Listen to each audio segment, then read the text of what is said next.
Echo Base Network, thank you so much for being here with us tonight at Echo Base TV, where community happens.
Echo Base Network, thank you so much for being here with us tonight at Echo Base TV, where community happens.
Hey, Rispman, show everybody the power of two. No. Show them the power of two. I want you to show everybody what you did to me before the show started. I would never do anything to you before the show. He got on here, everybody. You're just going to have to believe me, okay? He gets on here, and the first words out of his mouth was, "Hey, Coach, the power of two." I would never.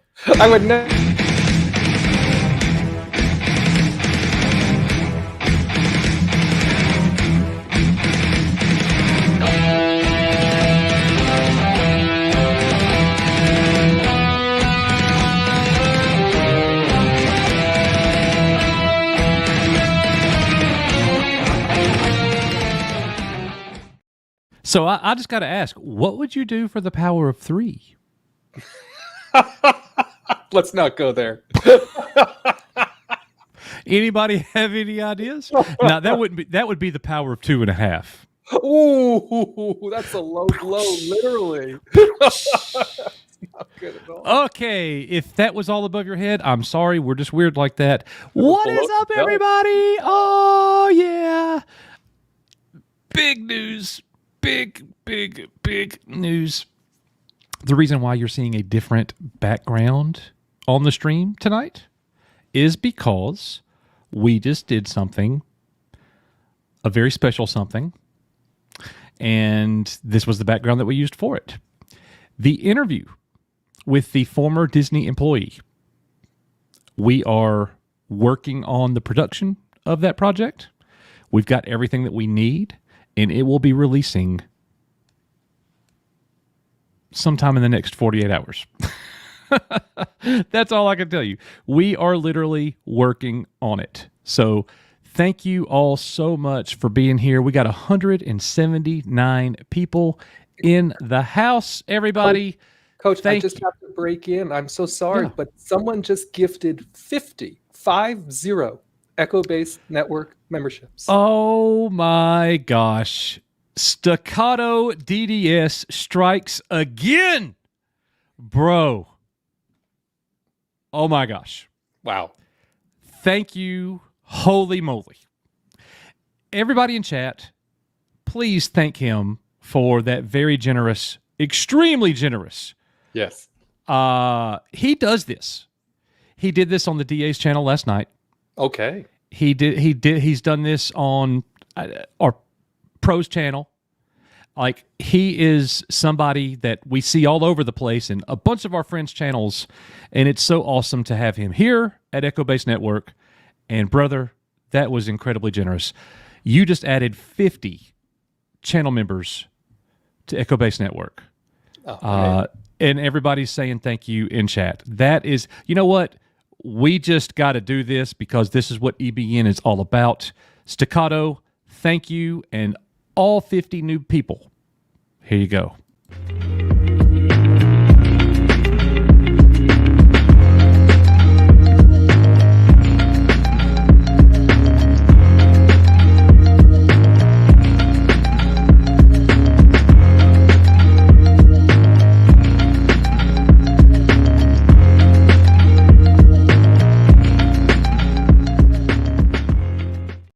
Incredibly generous gift. Yeah, sorry to cut you off midstream, but I was a bit taken I was like, what are you talking about? Whoa, that was crazy. Look, see this little graphic right here? It's going to be happening like forever. Yeah, the stormtroopers are going to be marching for a minute. Yeah, they are. The stormtroopers are going to be getting tired.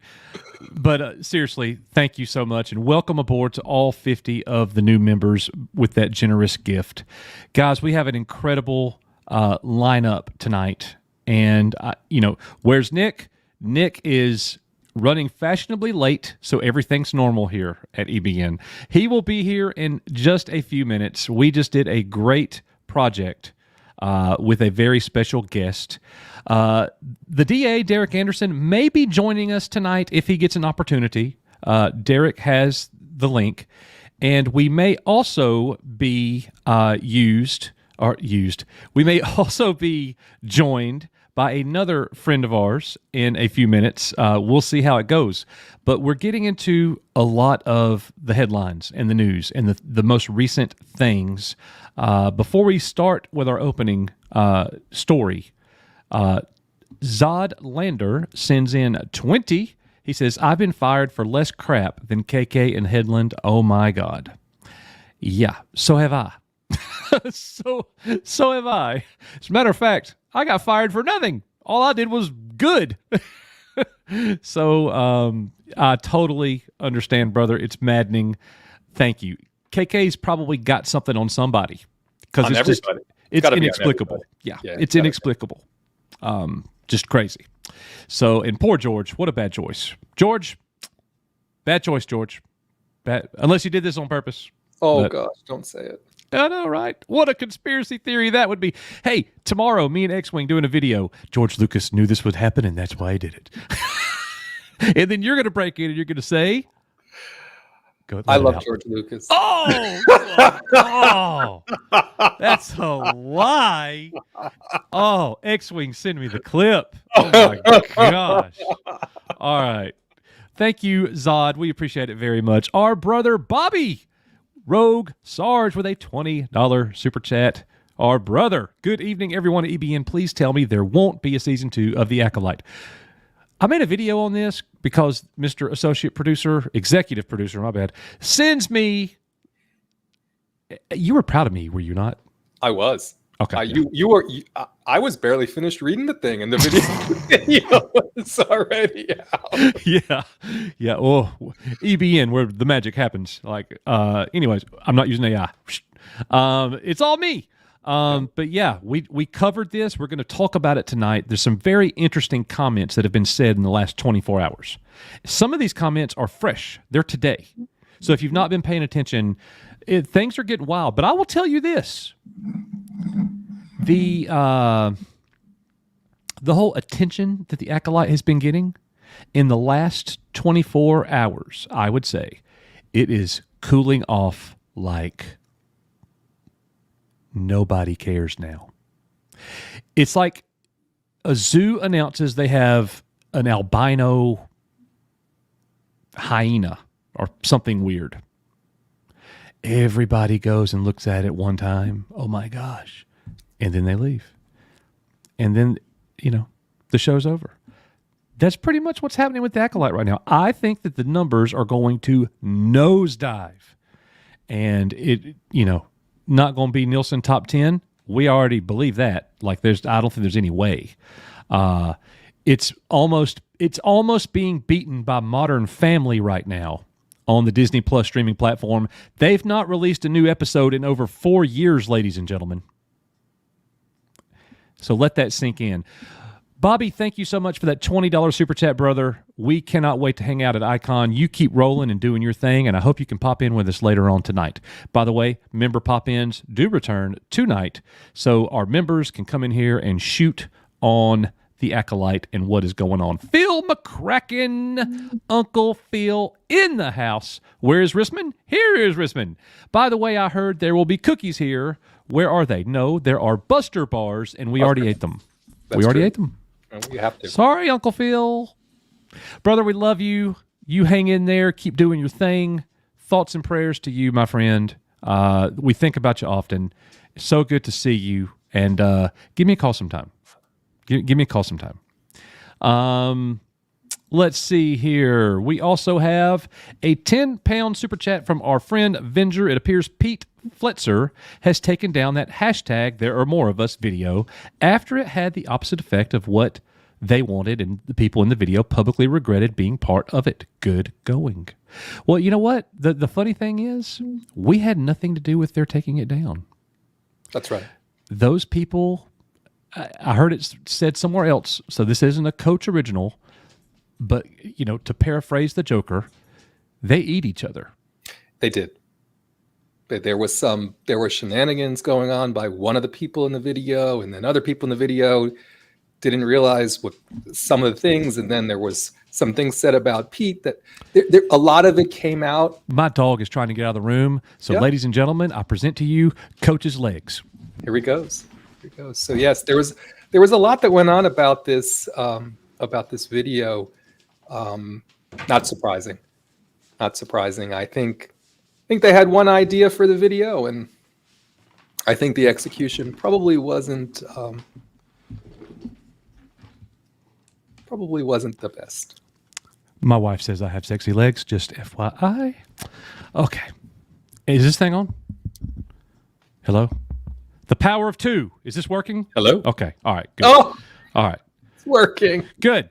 So yeah, I heard, I didn't see it, but people whom we trust sent a message letting us know that there was a black female who was not in the video, and she was very upset that she wasn't in the video and they didn't have any black female representation in said video.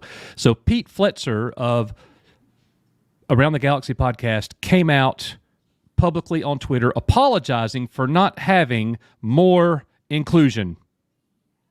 So DEI hit them as well. But that's not all that happened. Somebody in the video catfished them and had been doing so for quite some time. And then one of the fellows from the Resistance broadcast came out and said, I want to tell you about some of the people who were in this video. There was a lot that went on. Oh, no, yes. No. I don't know anything about this. Oh, yes. There was a lot of broadcast, TRB. Not Rebel Scum Radio. TRB. Okay. There was a lot that came out from folks who said, hey, I just want you guys to be aware of the experiences that we've had with some of the folks that are seen in this video. It just, with something that I think they really wanted to build up the community, it had the opposite effect for various reasons. So yes, you're correct that what you said did happen as well. But the reason why the video was taken down is because the TRB fella was talking about Pete. There's a lot of drama around this video. All right, hold up. So I'm going to need you to tell me a little more here. Because when things like this is like more fascinating to me than any of these damn articles that we're about to talk about. Even though even though it's fascinating too. Okay, I don't get me wrong.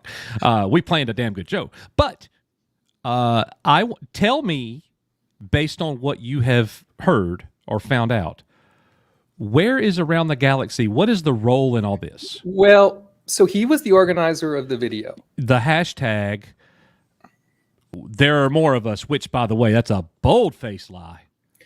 Yes, and so it transpired. So you understand that there was a Star Wars theory.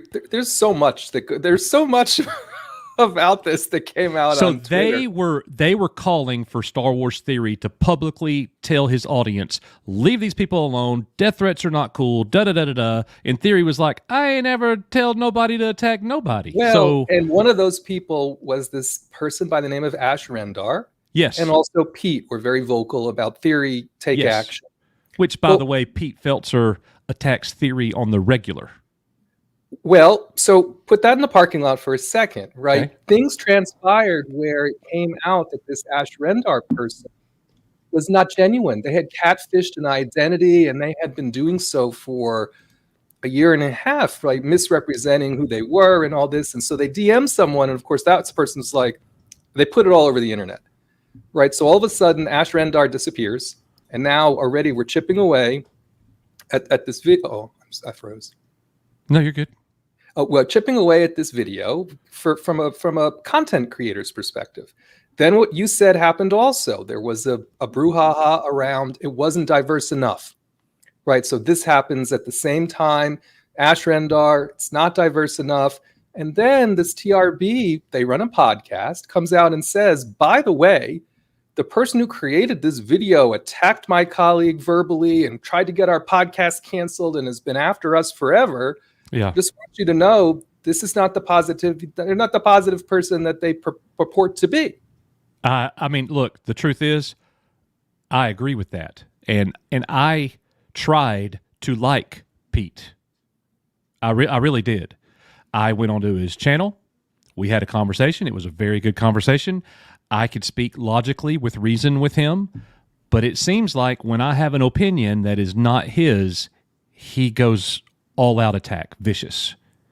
And I'm like when we did a video 2 weeks ago about, and I just happened to mention Dave Filoni's wife publicly said on social media that she belonged to a coven of witches when she was in her 20s.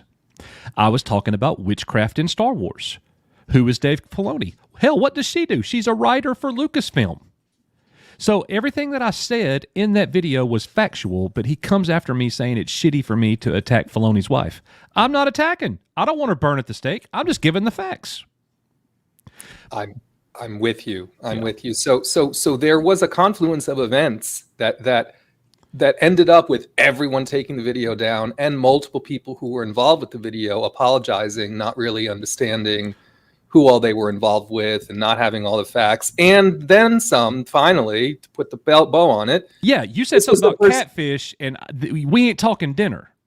No, that was, they were the one that really started coming after Theory to begin with. So the whole thing about that was from someone who was disingenuine in their own right. So what's the catfishing part of it? And apparently they had taken someone's identity that they found online, picture and whatnot, and this is the Ash Rendar person. Being them, yeah. And do you think? Are they saying that Pete Feltzer knew this? We don't know. That part I don't know, because this Ash Rendar apparently confided that in someone else who didn't keep it in confidence. Then when it got out, Ash Rendar deleted everything and disappeared, and would never disclose the real person whose identity they took. So no one could even go to that person and say, by the way, someone's been representing themselves as you. Oh, wow. So moral of the story, it turns out they're not more of them than anybody else. And it just wasn't a good idea to begin with. Definitely not more of them. No. And there's plenty of evidence to suggest otherwise. You know, I said this just the other day, especially with this Acolyte coverage. Go find me a live stream where they're breaking down the Acolyte episode and the people breaking it down are not criticizing it. They're loving it. And show me how many live viewers they have. Like, if you could find one that has more than 50 people, that's not, what's her face? The blonde-headed review lady that nobody likes? Grace Randolph. Find me somebody that's not Grace Randolph. And, you know, there are way more of us than them. Because we've been pulling 3,000 people in our live streams covering the Acolyte because the fandom is united, because it is not good. And I'm being very generous in that statement. Okay? So, all of that being said, thank you.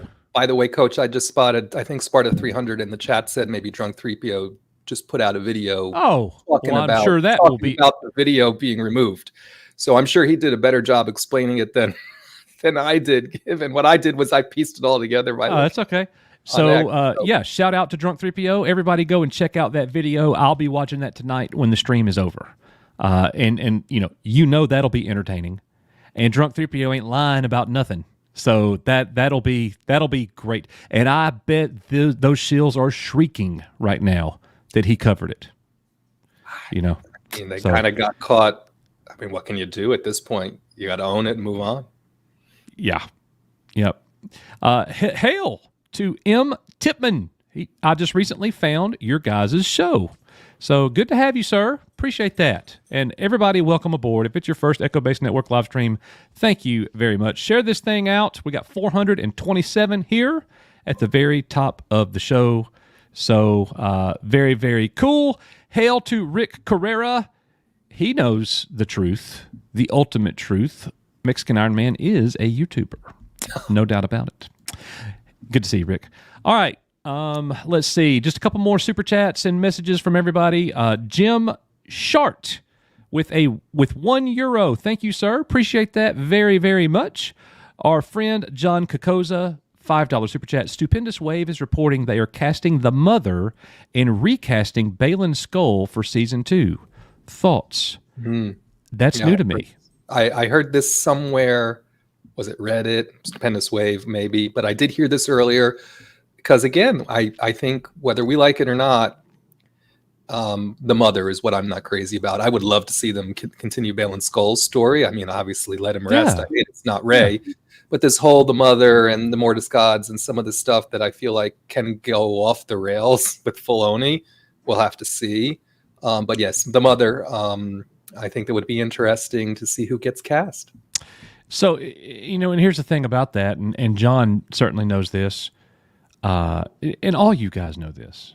I'm not saying, I'm preaching to the choir here. You guys know this better than I do. Just because they cast someone, just because they greenlight someone, just because they say they're working on a script, it doesn't mean it's going to happen. I get the logic. We're trying to look at a company and their decisions and what they're doing moving forward using logic and reason, and you cannot do that with this company because they don't make decisions based on logic and reason. What's the Velma got a season 2? Right. I get it. Sometimes train wrecks just keep going. I really don't think that we're going to get an Acolyte season 2. Leslye Headland said something absolutely hilarious today. I don't know if she meant to say it, but it's pretty dang funny. John, Balin Skull, cool. The Mother, and Acolyte season 2, please no. Please no. But, truth is, it would probably just unite the fandom more. We look at it like it's comedy. We'll cover it, we'll laugh, and we'll move on about our day. Listen, I do like the people telling me, though, you need to get a job. Bruh, what? I got a 20-year career.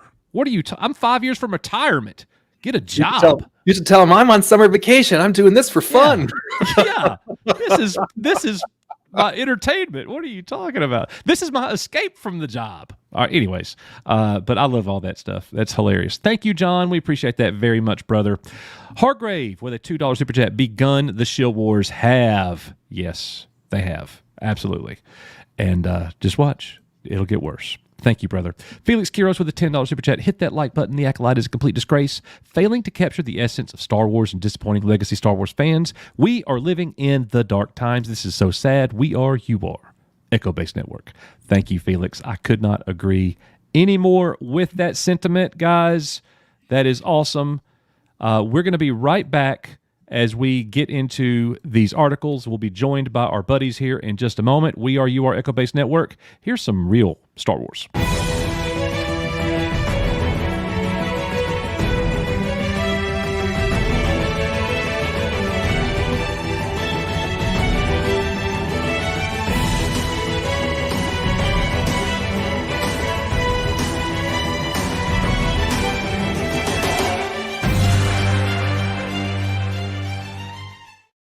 Just what you wanted to see. The power of Daisy Ridley. She is here, ladies and gentlemen. Daisy Ridley's Star Wars New Jedi Order likely not to film this year. Matt, this thing has been pushed back 4 times. I love, you know me, hashtag Ray delay. I don't Ray think I've delay. anything, but that is my favorite. Especially Star Wars Santa is so looking forward to this. So every opportunity I get to Poor tell him Santa. it's delayed. It's Poor delayed. Santa. I like Santa. I know, but it's fun to tease him about this. And so this article is basically saying that, you know, this production list, which is as a non-authoritative source, right? It's another bunch of folks that produce, it's not a wiki, right? But they produce a listing to try and help people get jobs in the industry, which is great. It's a great thing to do, right? And obviously they charge a lot of money for a subscription, but I think they had put that it was supposed to start filming in September. Right, and so and it was going to be called Episode 10 still. Episode 10. I know, and it was going to start filming in September. I thought the Skywalker saga ended. Here's a movie with Rey. I ain't gonna say it. We had a minute and a half of Obey Chinoy last week, just talking about how it continues 7, 8, and 9. So if you don't call it 10, but it continues 7, 8, and 9, I mean, what difference does it make? But basically what our friends at Bespin Bulletin here are saying is they have it pretty authoritatively from their sources. And this shouldn't be a surprise because she's not on her schedule, right? But he says not filming this year, right? But if it doesn't come out until now, 2020, who knows when, it doesn't have to film this year. This is true. But, you know, I just have to wonder, like, every time Daisy Ridley is interviewed, it's like, I just know the stories are going to be great. Don't know the script yet. We're still working on it. There is no script. They're working on the script. And don't you think with a 13%, 14% now Rotten Tomatoes score for The Acolyte, they're going, we really need to get this right. And actually, Coach, I don't think Stephen Wright is working on the script. Right, because remember when Chinoy went over all the people she was talking to, she didn't include. Never mentioned him. Never mentioned him. Very busy doing other things that are higher priority. I don't think nobody is working on this script. Nope, Daisy really just sitting at home, looking like that right there in the picture, just waiting. Like I don't get it. It's but here's the thing. None of us here would move ahead with this project. This is not, look, we're going to go from what we're getting now to what? Skeleton Crew, Ahsoka Season 2, maybe before this movie. We don't know. And this is going to be your first Star Wars in the cinema since the Rise of Skywalker. We're getting Mandalorian and Grogu before this now, guaranteed. Okay, well, that's a good thing because I honestly do believe if they rolled the Rey movie out, just imagine if this Rey movie, we're talking hypothetically, if this Rey movie was the next thing after right now, it'd be over. It would be over. Yeah. Like, cannot recover from this. And I'm just assuming that the Daisy Ridley movie is going to be awful. I'm just assuming that. We don't know anything about it. I just know that they're bringing back a main character that the Star Wars fans just don't care about. And this is just more Star Wars that people don't care about. That's all they're giving us. This is a terrible move. The Mando and Grogu movie will at least have interest with somebody, like more people than this will, even though after season 3 and all this time waiting, like so many people are just hitting the exit. There's another update with this whole Daisy Ridley thing. There are rumored to introduce a lot of new young adult leads, new to Star Wars. They don't mention any of these people. Look, that's not really news. We kind of expected that. There's going to be they're going to cast people that's not been in Star Wars before. Yeah, that's pretty much what that's saying. I don't think that's any really big revelation there, but that did hit the news today, and we wanted to mention it. Thoughts about that? If this movie ever does happen, and they want to continue the story, they need new actors and actresses to join the cast that will resonate with folks and become sustainable parts of the franchise. Because that's what they, amongst other things, that's what they really weren't able to do with the sequels. So yeah, I mean, I don't think it's a surprise that they will want to cast new folks into it. Again, I think we're experiencing now the Acolyte with a bunch of new folks cast into it that may not have been working out quite as well as they would have liked, primarily from the press tour perspective and some of the things that happened beforehand. So I personally don't think this movie is ever going to get made. Oh, never happen. Another shelved project. Daisy Ridley's going to be cobwebbed. What does that mean for Star Wars if the Rey movie doesn't happen? I mean, just think about it. When did we first hear about the Rey movie? We first heard about it on WDW Pro's channel. He invited me over. We ran it right after he did. We had it on very good authority that they were bringing Rey back for their next movie. And nobody was saying that, and Pro was taking a pounding from people saying, "You're making that up. That's not real." And then Star Wars Celebration happened. And she trotted out on that stage, didn't she, Coach? And we're sitting there going, and we were not shocked at all. There it is. That's what we told you. And, I mean, it was still unbelievable, even though we kind of expected it. But, yeah, it says so much about the state of the franchise when they trot her out there on stage, say that they're going to do a movie, all the interviews that she's done and Obeyed Chinoy's done, and the thing might not even happen. Another canceled project, shelved project in the regime of Kathleen Kennedy, who is the worst president of an entertainment industry I've seen.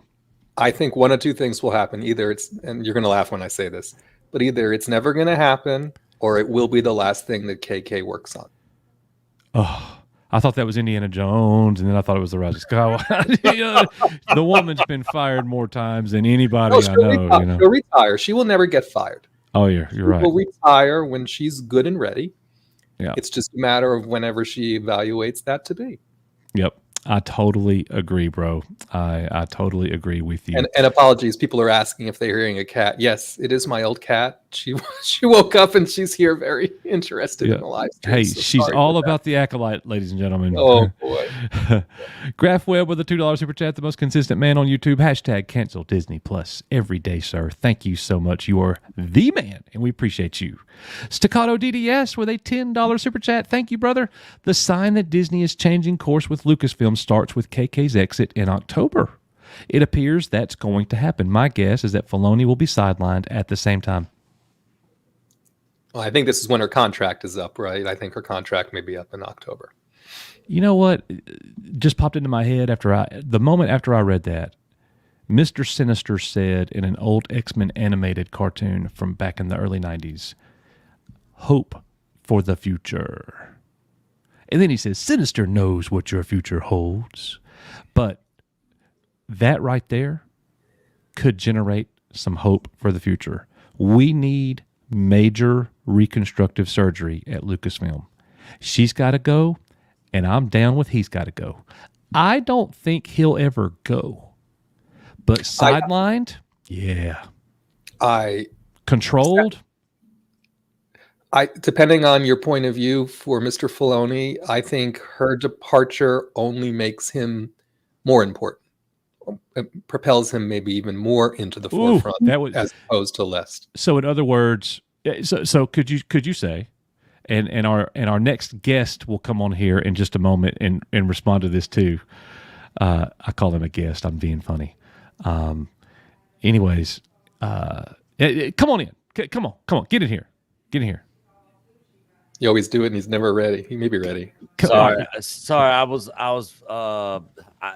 Guys, I literally have been going nonstop from the time I got up to the time I just jumped on here just now. Hey, it has been nonstop. Me and Coach have had a day today. Good hey, Lord. we're gonna clip this and make this a YouTube short. Are you ready, gentlemen? Just follow my lead, okay? All right, here we go. Hey, Lucasfilm, this is for you. The power of one. The power of two. The power of many. Yeah. There you go. Oh, take that, film threat. Yeah. Oh my goodness, y'all. All right, so I got a great super chat here for you to read, Nick. I just read it. We're talking about it. Staccato DDS, Nick, who gifted 50 Echo Base Network memberships earlier. 50. Oh, 50. DDS. 50. Was that a typo? Maybe he only. No, he did it in the DA's stream last night. He's done it at Pros. Like, he's just a big supporter of our entire YouTube family. Oh, and sweet. As so many in chat and the people who are here are the 466 people watching the show. Thank you guys so much for being here. Staccato DDS Nick says, the sign that Disney is changing course with Lucasfilm starts with KK's exit in October. It appears that's going to happen. My guess is that Filoni will be sidelined at the same time. I would love for that to actually happen. But if I had to put money on it, I wouldn't put money on it. Just given their track record, KK's should have been gone a long time ago. There are rumors that she was going to be gone. Now her contract is up in October. Yeah. But if she wants to stay there, I don't think Bob Iger's going to freaking say, no, you can't.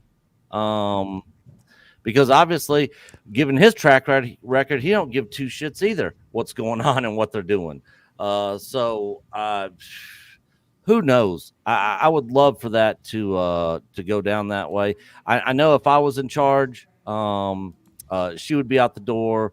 Filoni would be put off in a corner somewhere, and the leash would be very short on him. I in the past I did say I'd fire him as well, but so much of the fan base really likes Filoni. He has been part of some things that have been fairly decent that a lot of people really love and enjoy. So yeah. I probably wouldn't fire him, but I would definitely sideline him for sure. And kind of put him off in the corner somewhere. Yeah. And the other problem is they don't have a Filoni successor. Again, whatever you think about him, don't think about him. There is no successor. So he's in and he's been there for a long time now. So like I say, whether she goes or not, I think he's there for the foreseeable. I don't think he's going anywhere. Yeah. I would give that position to Ron Kennel or Star Wars Theory before I'd let him keep it. I'm with you. But Staccato, we appreciate that. That's a great super chat. Definitely good to chit chat about right there. Jim Shart with a €5 super chat. Hello, Echo team. Love your work. Sent a mail about a fan game. Let's connect. Brother, we'll check it out. Very cool. Appreciate that. We love it when people email and tell us those things. So speaking of email, and Jim, thank you. Can't wait to see what that fan game is about.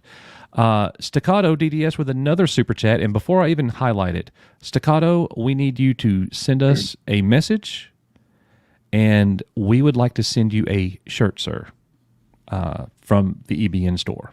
Please let us. That is the very least that we could do. Email echobasenetwork@gmail.com. Yep. Staccato DDS, $10. When KK leaves all the crap. Whoa. Hey, excuse me. He is here. Yes, he is. He is Not here. kidding. So let's bring in. You know, we're going to roll out the red carpet. We just don't do this for anybody. Here it is.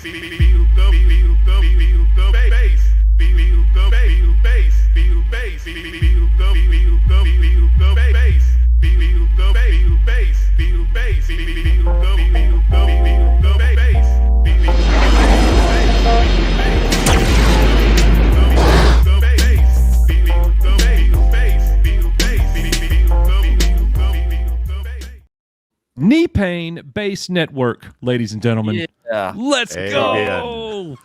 Hey, did you see that last super chat we were just talking about?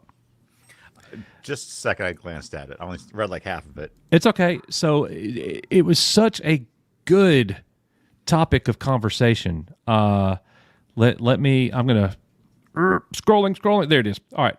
The sign that Disney is changing course with Lucasfilm starts with KK's exit in October. It appears that's going to happen. My guess is that Filoni will be sidelined at the same time. What do you think that could mean for the fandom, our brother Knee Pain? Do you think that this kind of thing could generate hope? Do you think it could generate fear? Like, what? How do you see that? Do you see it actually happening? Oh, that's good.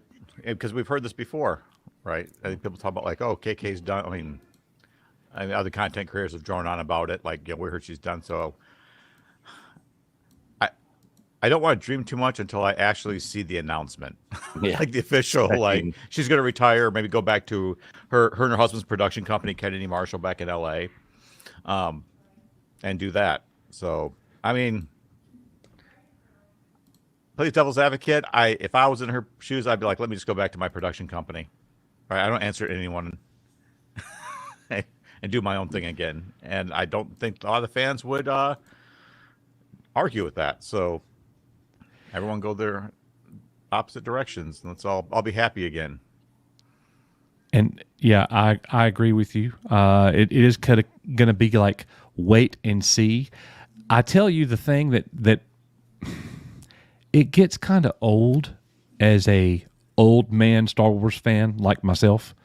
You know, I'm really coming to grips with the fact that I'm aging very quickly. Like, I got a haircut today, and I had to tell the guy, "Hey, can you get rid of all the gray sideburns, please? Like, you know, just knock them off." So, anyways, I know, Risman. I know it sucks. Why do you think I take this hair? Well, there's a couple. Yeah, right. One of them is gray hair. I cannot shave my head. I would totally look like Jason Voorhees. It would not be good. But anyways, KK has been fired so many times. There's been so many rumors about her. I just can't do it anymore. I can't. She's going to live forever. Yeah, I mean, she's going to be gone at some point in time. I mean, she can't be there forever. But you know, until I hear it, and it's official, man, I'm kind of in that camp that she's just going to be there forever. Yeah. Well, and not to be a downer on October, right? But there is a celebration in April 2025. So my mind goes to, would she retire before celebration? Would she want to announce it? Because remember, she's been announcing her retirement at celebration now for years also, right? Yeah. So that's where I'm like, well, October, is it really? Is it not? Right. So, you know, conspiracy theory 101 here. You know, it's a good thing that they're having Star Wars Celebration in Japan, where when she walks out on stage, she doesn't get massively booed. They're very polite. She might still get booed over there. She could. She could. But it's much more likely that would happen here. I don't think we'll ever see Kathleen Kennedy at a Star Wars Celebration in the United States again. Ever. I wouldn't show up. No. Definitely not. Hail to all of our friends from Midnight's Edge After Dark. Hail to Tom. Thank you guys for the mead raid. That's awesome. That is awesome. We don't sing and dance like Tom, but we're pretty cool cats, man. Yeah. We're not as cool as Tom, though. We're not as cool as Tom. Yeah. We're not as cool as Tom. And, you know, I wish I could shave my head like Tom, but whatever. But thank you, Staccato DDS. This is the second super chat that he sent, $10. When KK leaves, all the crap she put in place dies at the same time. The obvious course of action is a fresh start. On the other hand, if Filoni gets named to take her place, then the pain continues. That's what I agree with. If this is going to be so ugly, I'm going to say it though. This is strictly for our Midnight's Edge After Dark people that just came in. This is for you. I'm gonna get dirty. If Kathleen Kennedy retires and Lucasfilm is then taken over by Dave Filoni, then it's Kathleen Kennedy with a penis running Lucasfilm. That's just, there's no difference. There's no difference. It's the same thing. Rissman? I agree. Right. You'd have to fire everybody. Right. There's a culture there. There's a culture there that's been cultivated over years. I mean, Payne experienced it firsthand. Right. So it's very hard to change a culture. It does start at the top, but it would take a lot of change. And I just don't think they're going to do it. Yeah. Yeah. Yep, I'm with you, gentlemen. If you got, look, don't wait on me. If y'all want to chime in, chime in. But I'm just going to keep us rolling. Thank you so much, Staccato DDS. Lou with the $5 super chat. The trees cut by the red lightsaber had to fall forward because of the slant of the cut, as they might have fallen backward. I didn't pay that much attention. Yeah, I to didn't. That scene. I didn't. I'd have to go back and watch. So did they not fall the right way, or did they fall the right way? Snarky J said her dad pointed that out to her. That means she caught it. Snarky J. She'll be here. She'll be here in a couple weeks. She put out a good video. Did you see the video she all did? A letter to Kathleen. The letter to Kathleen. Everybody was talking about it. Yeah. Really good. Look, I ran across her channel when she had like 250 subscribers. Yeah, we were the first channel she came and guested on after she started her channel. We were. I was like, girl, I don't know you, but you are talented like crazy, and you're going to be huge. Please come onto our channel and let's talk some Star Wars. And this was this was when the Book of Boba Fett had just came out. And Boba Fett was her favorite character. Yes. And she was destroyed. Yeah. She was so like beside herself. And she came on here and it was fantastic. I hollered at her the other day. She will be joining us when the Acolyte ends to come in here and have a conversation about it. So we look forward to seeing our friend Snarky J. And Christopher White is correct. I couldn't watch earlier, but she was on the Critical Drinkers Open Bar today as well. So That's she's awesome. been doing very well. Well, she might be canceling her plans for her EBN visit. No, I'm sure she'll be here. Yeah. That's awesome. Congratulations to her. And thank you, Lou, for that $5 super chat. Philip Connell has gifted 1 Echo Base Network membership. Thank you, Philip. That is awesome. And welcome. He also joined. So he gifted somebody, and he also joined as our latest member. So, Philip, thank you so much, man. That is awesome. Welcome to our Padawan member family, man. Robbie Peppers with a $4.99 super chat. The fact that they keep pushing these characters in this woke agenda that no one gives a damn about is baffling to me. You know, it is weird. This is a conversation that I just had in our special interview that we just had, myself and Nick. It is weird that they recognize that the majority of the fan base, is men. And demographically speaking, if you want to get this narrowed into it, it's Caucasians. It's Caucasian men. I know a lot of black men that love Star Wars. The DA, I know a lot of women that love Star Wars. We got a lot of members here. Black members, white members, everybody. But the majority are white males for Star Wars. That's just how it happened. KK knows that. And instead of, like, I don't know, making content that a lot of older Star Wars fans like ourselves might like as well, instead we're made to feel like we're the enemy. Because we don't like what they're doing. That's really weird to me. Like, I criticize what you're doing, and then I'm treated like I'm the enemy for that? And I've been a Star Wars fan and loved it. It's been my first love my entire life. Yeah. We would much rather, and we've said this multiple times, but people just don't come here enough. They look at our thumbnails and like, I hate channel. Hey, you told me to make them that way. Yeah. Anyways, we tell people all the time we'd much rather be on here shooting the shit with everybody. Like, oh my God, did you see that? That was so cool. What do you think's going to happen next week? And theorizing and being hyped and excited. That's way more fun for us than constantly having to trash on this stuff all the time. You know, that gets, if you're a content creator, then you probably know what we're talking about. But having to do that all the time, after a while, it just gets old. You know, it really does. And it's like, look, give us something to work with here, Lucasfilm. Like we want to support what you're doing, but you gotta throw us a bone. Yeah, people are asking them comments on my channel, like, "Hey, now that you went viral accidentally, are you gonna like start commenting on that? Like basically commenting on content or topics that have been beaten to the ground by dozens and dozens of creators." I'm like, why? I mean, just one more person to affirm. Like it's not what I want to do. One more penny in the fountain. Yeah, I mean, yes, one more penny in the fountain. I'd rather be happy about it and brag. And it's like that's kind of more where I'd rather go. So yeah, people asked me if I was going to join the other other streamers, and it was like, well, I mean, I already talked about the subjects on Echo Base. How many more times do I need to talk about the subjects? It's just not really where I want to go. And that's not, when we talk in private, that's not what we talk about either. We talk on the side. Sure, absolutely. By the way, and also, Coach, I think if they would make Star Wars for the broad audience, for the established audience, for the fans, these other folks that they feel like they need to cater to in the way they're making the content now, guess what? They would show up and watch it too. Yes, they would. They like everything. Because it would be good content. And they do tend to like everything, right? But yes, that was great, Nick. Not only does she have it backwards, but if she would do it the other way, everyone would come. Yeah. Yeah.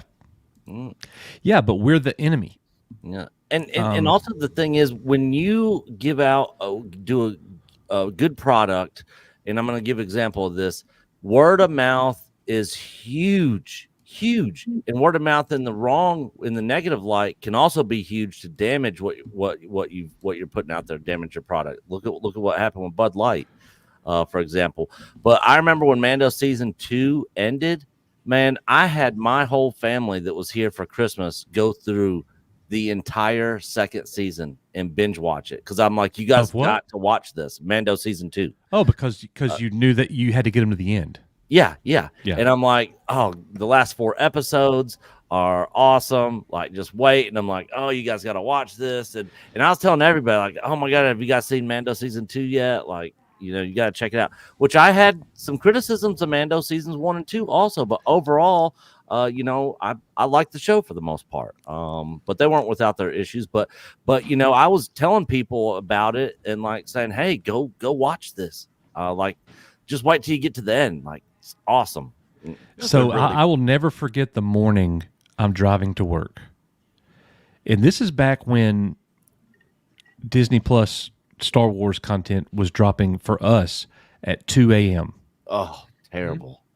So we made the decision at that time. Holy shit, y'all! She's here. Kathy Kennedy just super chatted. Oh, here we go. All right. Yeah. We'll get to you in a. Hey, Kathy, the power of one. Yeah. Power of 2. The power of many. Oh. All right. So you don't have to do it, T-Pain, since she's kind of your old boss. Oh, bring them out. Bring out the guns, T-Pain. Yeah. What was? Oh, I will never forget the morning that Mando Chapter 16 released, because I'm on the way. I'm driving to work. It's 6:40. It's 6:45 a.m.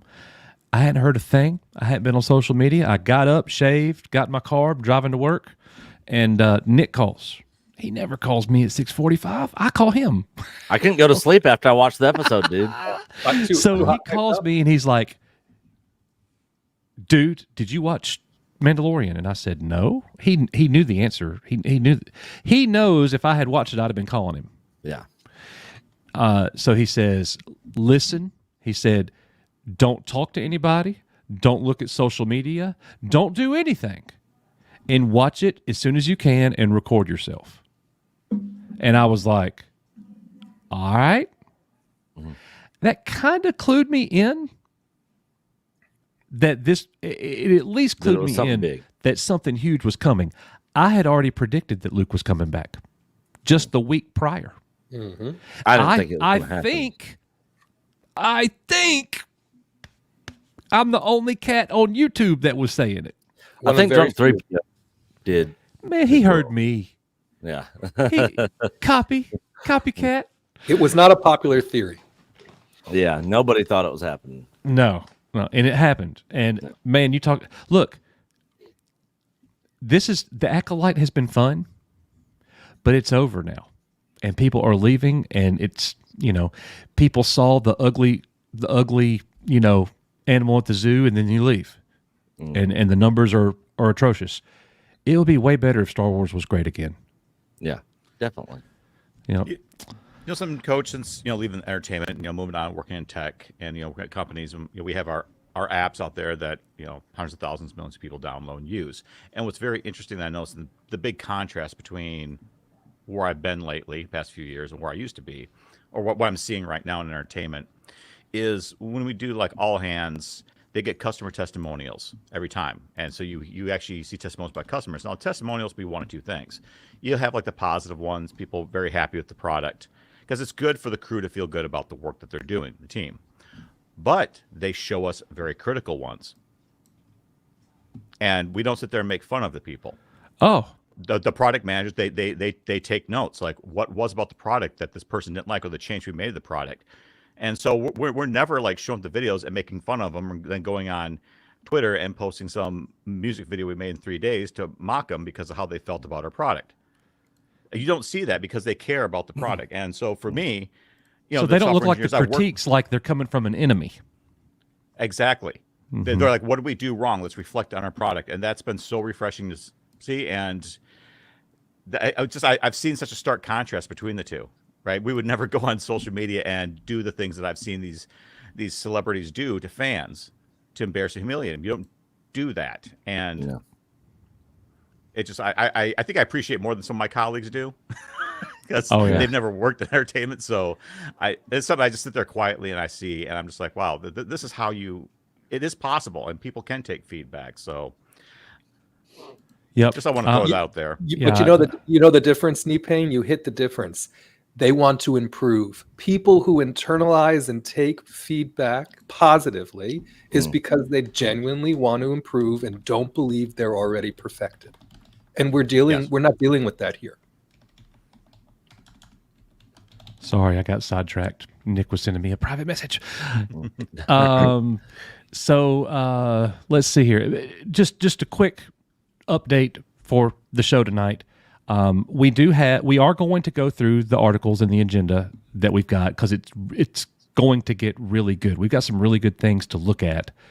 I'm going to continue to hit any and all super chats and member chats and all of that. Kathleen Kennedy just sent another super chat, so that one's for you, Kathy. We'll be covering those in just a second. And we're going to be having member pop-ins.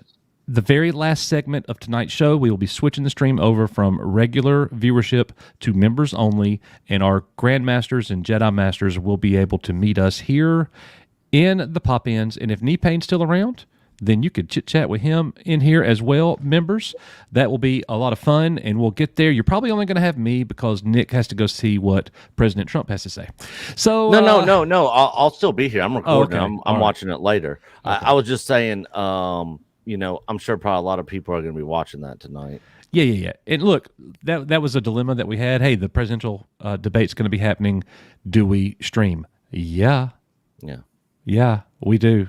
Like, people can watch the replay. It's all good. Our numbers are down to 568. We're good.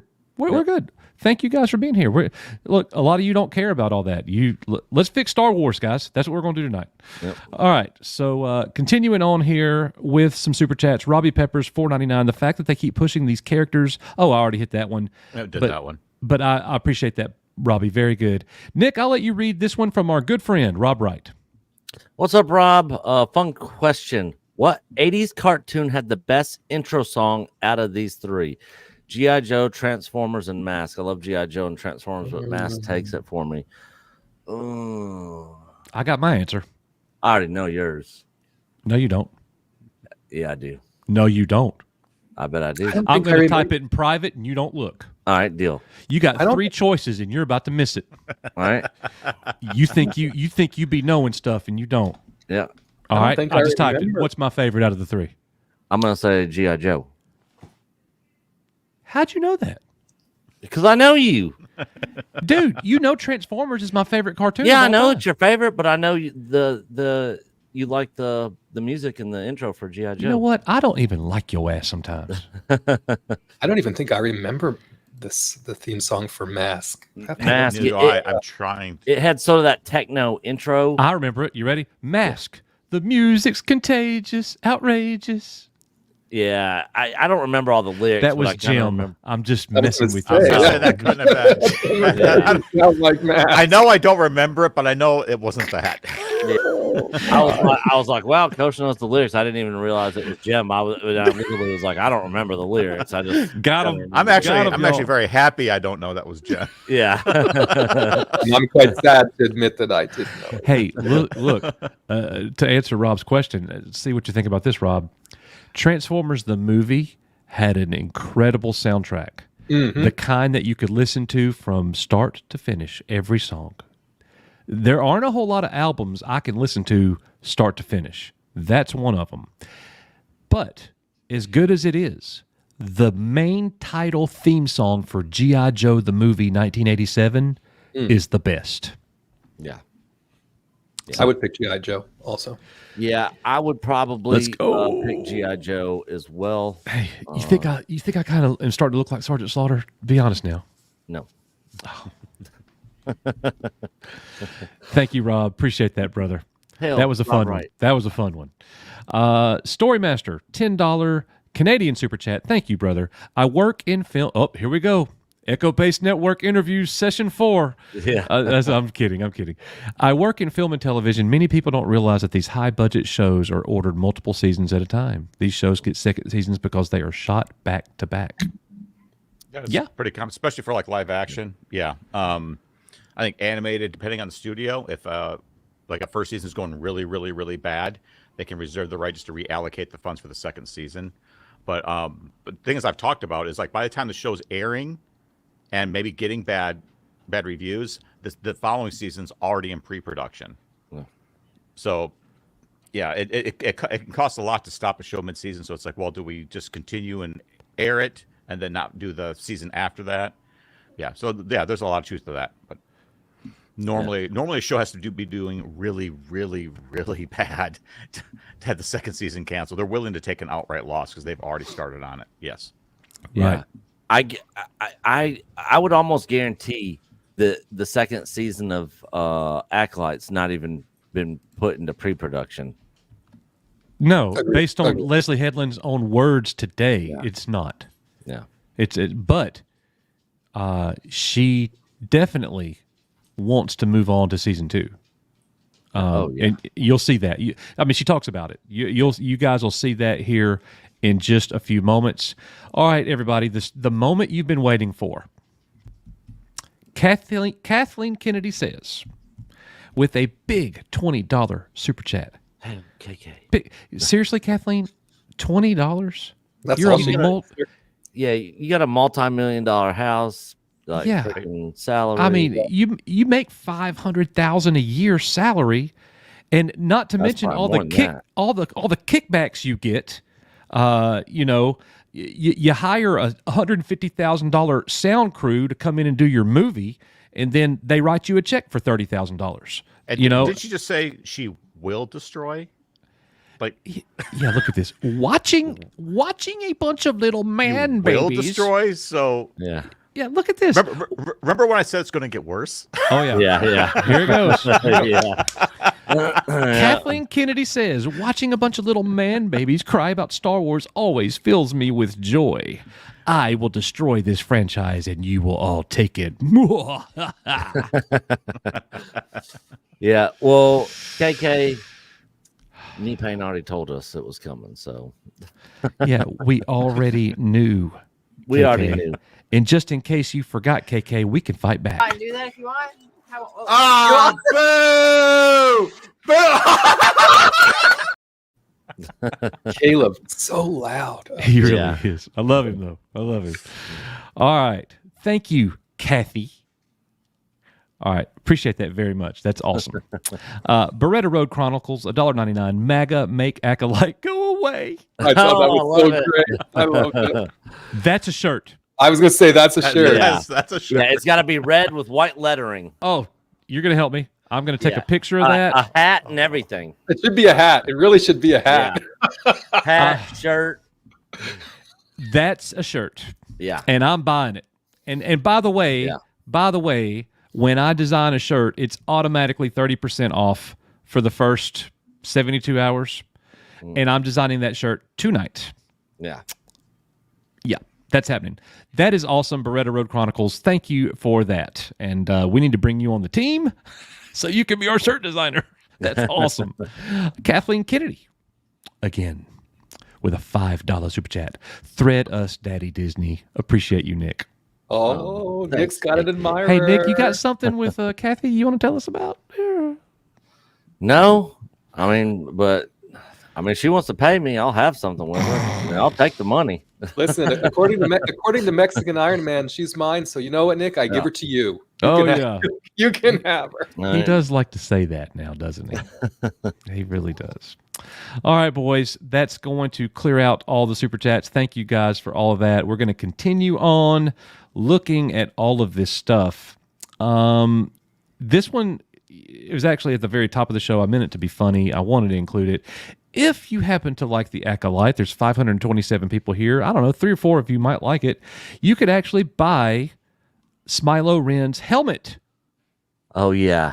Is it me, or does this look like a Langolier? Yes. And also on top of that, this is just. Or did I just age myself? Yeah. I don't know what a Langolier is. Yeah, and also this is just a pre-production 3D model of this. They've not even made these yet. So apparently it's going to be on the HasLab, and if they get enough people, they'll ship it out. But I'm guessing right now that this is going to be a Reva dual-bladed lightsaber all over again. Oh, yeah. They better do pre-orders because ain't nobody buying this. And I think I read, they're so confident people will want it. I read that it's going to have like an hour display mode. So you press a button and it'll light up for an hour. So if you want to put it on display and have it lit up, you could do that. Did it light up in the show? No. But I assume it's because he kept headbutting things, and I would have to imagine it all. You know what I mean? That stripe probably will light up. It'll give you that. Oh, dude, does it come with the ability to block people from reading your mind? Probably. And you know what? They canonized that today on StarWars.com. So, well, excuse me, they canonized that. Explain yourself. Because that was not a property of Cortosis, right? Cortosis in the lore apparently was never said to have force blocking abilities, but today in one of the recaps they confirmed that it was the Cortosis alloy woven through that helmet that was blocking their ability to read and sense his thoughts. So they added abilities to something that was in old. So Cortosis does not only render a lightsaber useless for about 90 seconds, it also can prevent. It is, what the hell was it with Superman? Brass? Copper? What could he not see through? Lead. He couldn't see lead. Yeah, the C. I knew it was something. I couldn't remember, man. Look at Ron. Ron's got it. It actually deflects criticism.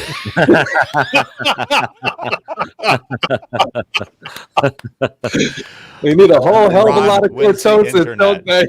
Yeah. Oh, good one, Ron. That is so good, man. It is so what we good. need. Thank you. But no, because people were like, well, Cortosis isn't supposed to do that. Well, guess what? Now it does. Wow. Interesting. Now, you said the Star Wars canonized it. Where and by whom?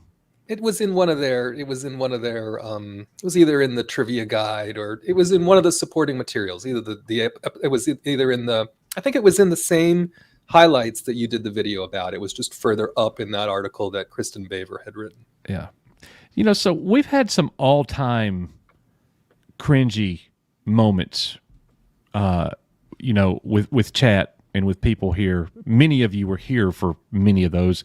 We've had Kathleen Kennedy's stale muff crumbs come here and send super chats. Yeah. Knee pain is seriously sitting here going, what the hell did he just say? And that's it's exactly what you heard. Yeah. And now this one is woof. Kathleen Kennedy says in a $10 super chat, Oh. I had a little dream that I was being smashed between Rissman's little bald head, Nick's beard, and Coach's chest, while knee pain watched in the corner. The thread is strong, EBN. That makes me want to throw up. I was gonna say. At least I'm not touching. Yeah. I wouldn't even be watching. Hopefully you got that. I wouldn't be touching either. Listen, this is another thing I would want Cortosis. Thank God it was just a dream. Right? The ability to block KK's dream. Yeah. Oh my good. You know what? We're going to take a quick break from this one. Echo Base Network. Hail Echo Base. We're going to give you for 50. Thanks, brothers. Go subscribe to Echo Base Network. Thoughts on the Cat Williams interview with Shannon Sharp? There were some juicy takes in that thing. FYI, fuck Disney Star Wars and this hire of Shinoy. Hail to all of you and keep up the great work, guys. You too as well. Cheers. Coach and Nick. I can do my coach impression. I got to prepare for it, though. This is Echo Base Network, and we're here to talk about... All right, that's enough of that. I wonder how long you're going to let that play for. What the hell? I don't sound nothing like that. Oh, no, when Ryan gets to, and I'm Nicholas Glenn. I was like, I don't sound like that at all. Oh, my goodness. Oh, those guys. The thing All is, right. I used to I lived up north before I moved to the south, but people up north and people out west can obviously tell that I'm from the south at this point in my life. Everybody down here can tell you're a northerner. But everyone from down here can tell I'm not from here. Yeah. So It's- I'm in that weird sort of You're a middle- mixture. Yeah. And when I go up north, like the first time I ever went up north with Nick, I'd never been up there before. His family was like, just talk. We Yeah. just want to listen. Just talk. And they just wanted to sit there and listen to me talk. And I was like, what? I sound just like you do. Like, whatever. Anyways, all I'm right. Nicholas Glenn. Beretta Road Chronicles, $1.99. I will buy one T-shirt to go with my Zambukis. Zambukis. Let's go. Risman, you missed the Zambukis. I did miss it. Yeah. Yeah. It's what happens when you get Nick to read the super chat. Yeah. I could only imagine. Somebody from South Africa sent 200 something ZM or whatever. And I was Yeah. like, I don't know what that is. Some Nick sort was of like, I don't know if those are Zambuki. Zambukis. Yeah. And everybody just started calling them Zambukis. We made a T-shirt. Yeah. And we Yeah. sold them. People Yeah. have been buying the Zambukis T-shirt. And look, Jedi mind tricks don't work on me. Only Zambukis. Yeah. Yeah. And the funny thing is, they said in the chat what it was, which was a South African rand. And I was like, oh, my bad. I had no clue. So I started calling it South African rand. And they're like, no, please go back to calling it Zambuki. Zambuki. Please call it Zambukis. Yeah. Yeah, that was hilarious. Beretta Road Chronicles, thank you for that, brother. Appreciate that very much, man. Professor Jusmar Moraes with 20. Thank you, brother. He says, how do you explain the radical change in Mando's third? Ooh, that's a good question. This is a good question. This is something we talked about a lot back when that was going on. Yeah. How do you explain the radical change in Mando's third season after the resounding success of Luke Skywalker's return? Why didn't they choose to invest in this plot and simply return Grogu like that? Hugs from Brazil. Thank you for being here. Hail to you, sir, and we appreciate that. Nick, start us off on that one. So who knows what really went on behind the scenes on why they did what they did. There's a lot of speculation and rumors we saw in the Lucasfilm offices posters with Luke Skywalker with the X on his head. With what we're hearing and the direction that they're going, apparently, it seems to be that Disney hiring practices and the direction they want to move is away from white males. So I'm guessing, speculation on my part, in my opinion, that they're wanting to do their own characters, and they want them to be successful, and they're kind of moving away from legacy characters and the normal white guys that people were big huge fans of. They saw the reaction that all the fans had. I mean, people were signing up to Disney Plus just to watch that episode. Yes. And so people were slowly starting to come back and get back on board. People that were completely done. They're like, oh, I'm back. Right. But then they fired Gina Carano. We got Book of Boba Fett. We got Kenobi. And then all the other crap that we got. This was it. You can't see it. Oh yeah, they're gonna be able to see it. Yeah. I'm gonna unhighlight the. But yeah, that's just speculation on my part. I have no idea why they do what they do. It makes no sense to me whatsoever. They should have 100% done a Luke New Jedi Order show or something. Had Grogu there with them. Yeah, there it is right there. That's at Lucasfilm right there in an interview. And there just happens to be Luke and Vader with a red X over him. Look, we could speculate. We don't know. That could have been a joke, for all that we know. Yeah, it's all speculation on our part. All we can go by is from what stuff that we've heard, from people inside Disney and Lucasfilm, and basically their actions, which speak louder than words. Yeah. I mean, knee paint. Everybody at Lucasfilm doesn't have a picture of Luke with a red X over his face, do they? No. Yeah. Okay. I say just see those great cubicle walls brought back some memories. I completely forgot about that. How about that? Yeah. I saw your PTSD flaring up there for a second. I'm kidding. Oh, man. So yeah, who knows? But yeah, that third season of Mando, it was just it went off into Never Land. It wasn't just Lizzo and Jack Black. No, it was the whole thing. And which there were some cool moments in it. There were, cool and it became a story not about Mando though. Yeah. The new Mandalorian, Rick Famuyiwa, talked about it extensively. The Mandalorian is no longer representative of Din Djarin. The Mandalorian could be any of them. Yeah. And it became Bo-Katan. But Yeah. also, I like her. I think she's awesome. I would be totally fine with Katie Sackhoff getting her own show. I would like it. Battlestar Galactica. Yes. Yeah. Love her. Love her. but let's put the blame where it belongs, right? The blame belongs with Book of Boba Fett. It always comes back to Book of Boba Fett. Yeah, right? It that went was- off the rails in Book of Boba Fett with them forcing Grogu back and all of the things that happened there. Yeah. Then put us on a trajectory for I'll be what right we back. got in Mando season 3. Right. So in my opinion, it really started to go wrong in Book of Boba Fett, and then they just chose to continue that path, pun intended, with what we got in Mando 3. Yeah. Nipane, did you watch?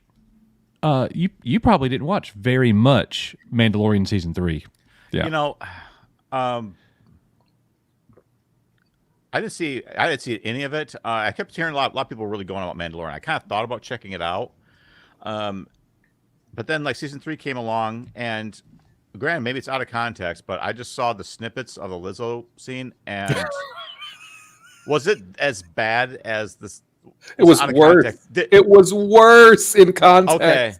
It was, and there was a Christopher Lloyd debacle as well. It was so the bad. Christopher Lloyd thing. I don't know. I just saw that. I don't know. What do you think? Okay, so that was as bad. I was just hoping. I was like, maybe it's just the fans are just cropping it out and making it look worse. The it was video bad. edits and It was such a stark contrast from Mando season 1 and 2. And after the Book of Boba Fett, it was like, thank goodness we're getting back to the Mandalorian. And then we're like, know what it felt what like? the heck is going on? you know what it felt like to me? Just seeing Sabotage? Well, here's the thing. I don't mind Jack Black. I don't mind him. Lizzo's just not my type of music. But what it felt like is what in the industry what we used to hate about DreamWorks, which was if the DreamWorks was actually all studios do it now, but for the longest time, as DreamWorks was the one that pioneered get names they know, don't get actual screen talent right for the role. Mm-hmm. Right? It's just like who's a big name in pop culture or whatever. I don't know. It's just maybe the characters could have, in my opinion, worked with better casting. It takes you out of Star Wars. You know, and George Lucas didn't do stuff like that. No, like it just takes you out of it. And, you know, that's why George, even though it kind of backfired a little bit, but that's why he would do people like Christian Haynes and people that weren't popular, so you weren't attaching a preconceived notion of characters and all that. I see Jack Black. I will always see Jack Black. Exactly. Yeah, there's roles for Jack Black. Him being Claptrap in the upcoming Borderlands movie, he'll be hilarious. He will kill that role because it's perfect for him. Stay out of Star Wars. Yeah, it doesn't. And the sad part is, right? Those trio of folks made their appearance ostensibly because they're big fans and they wanted to be in a Star Wars project. Well, just because you're a big Star Wars fan doesn't mean you. And so they were like, okay, you want to be in, you're in. Yeah. And look what we got. Us. Yeah, he's a big fan. You know what? A big fan would have been happy if he just had was like a guard in the back or something like that. Kind of like the inside joke, like that. Kind of like Daniel Craig. We never saw his face. That was awesome. Yeah. That was how they did that was awesome. That's how you do it. Yes, exactly. But I mean, or you just let them on set and they could chill for a day and watch. You don't have to be in the thing. Yep. Like, come on. And they were in the thing and they had such cringy lines, right? Did we need a Dooku was right moment? Right? And that's what Lizzo did, Knee-Pain. Yeah. blowing kisses like that. I remember that. I was just like, what on earth? Like, okay. The whole thing. I'm going back to Star Trek. Yeah, for real. I'm gonna go watch Stargate SG-1 for the 50th. What Trek you watching? None right now. I don't remember what it was, but favorite. I was just saying, like, favorite probably.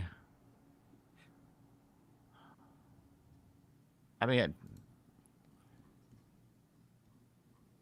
what did you say? I don't know. Oh, you're still thinking. I don't have a favorite. Yeah, I never. You don't have a favorite Trek. Coach's favorite Trek is DS9, so don't pick that. I never really picked a favorite. I just enjoyed Trek, a lot of the shows, but I never really had like a favorite. But I always enjoyed them. My favorite Trek is Picard season 2. Oh, season 2? You didn't even watch season. You didn't even watch season. Okay, all right. I love Star Trek as well. Okay, all right. Sorry about that. Yeah, I would say TNG's my favorite, and well, no, I'd say the original series is my favorite, and then TNG. Really? I think so. It's just so good. Yeah.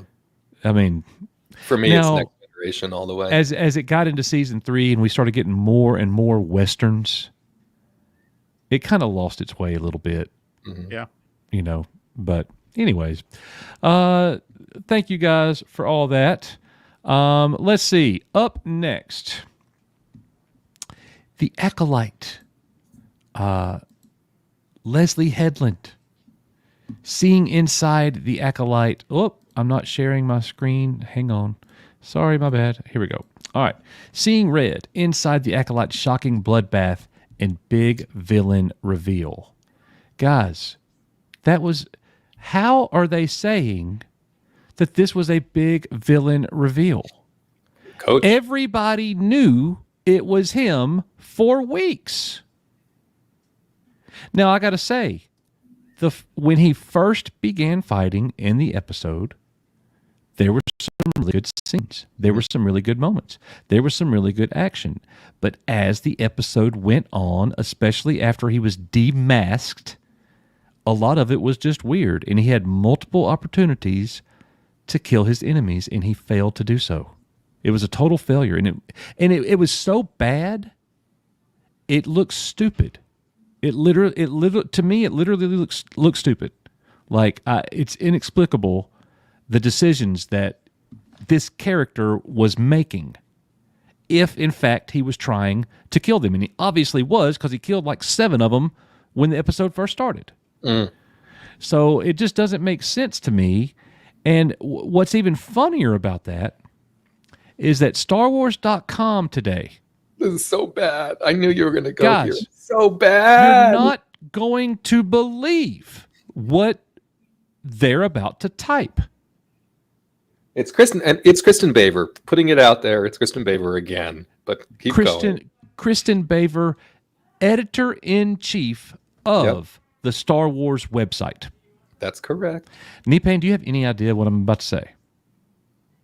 Good. I would like your reaction to this first, please.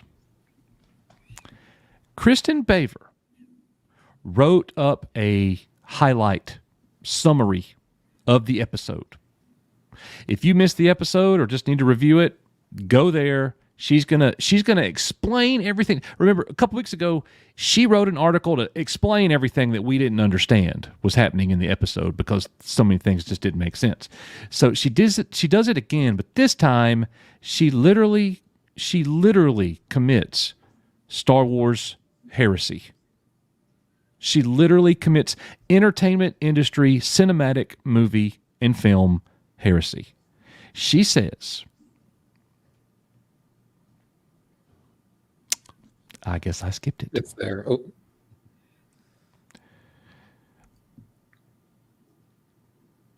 It's a little bit further. There we go. And can we talk about this moment? All right, here we go.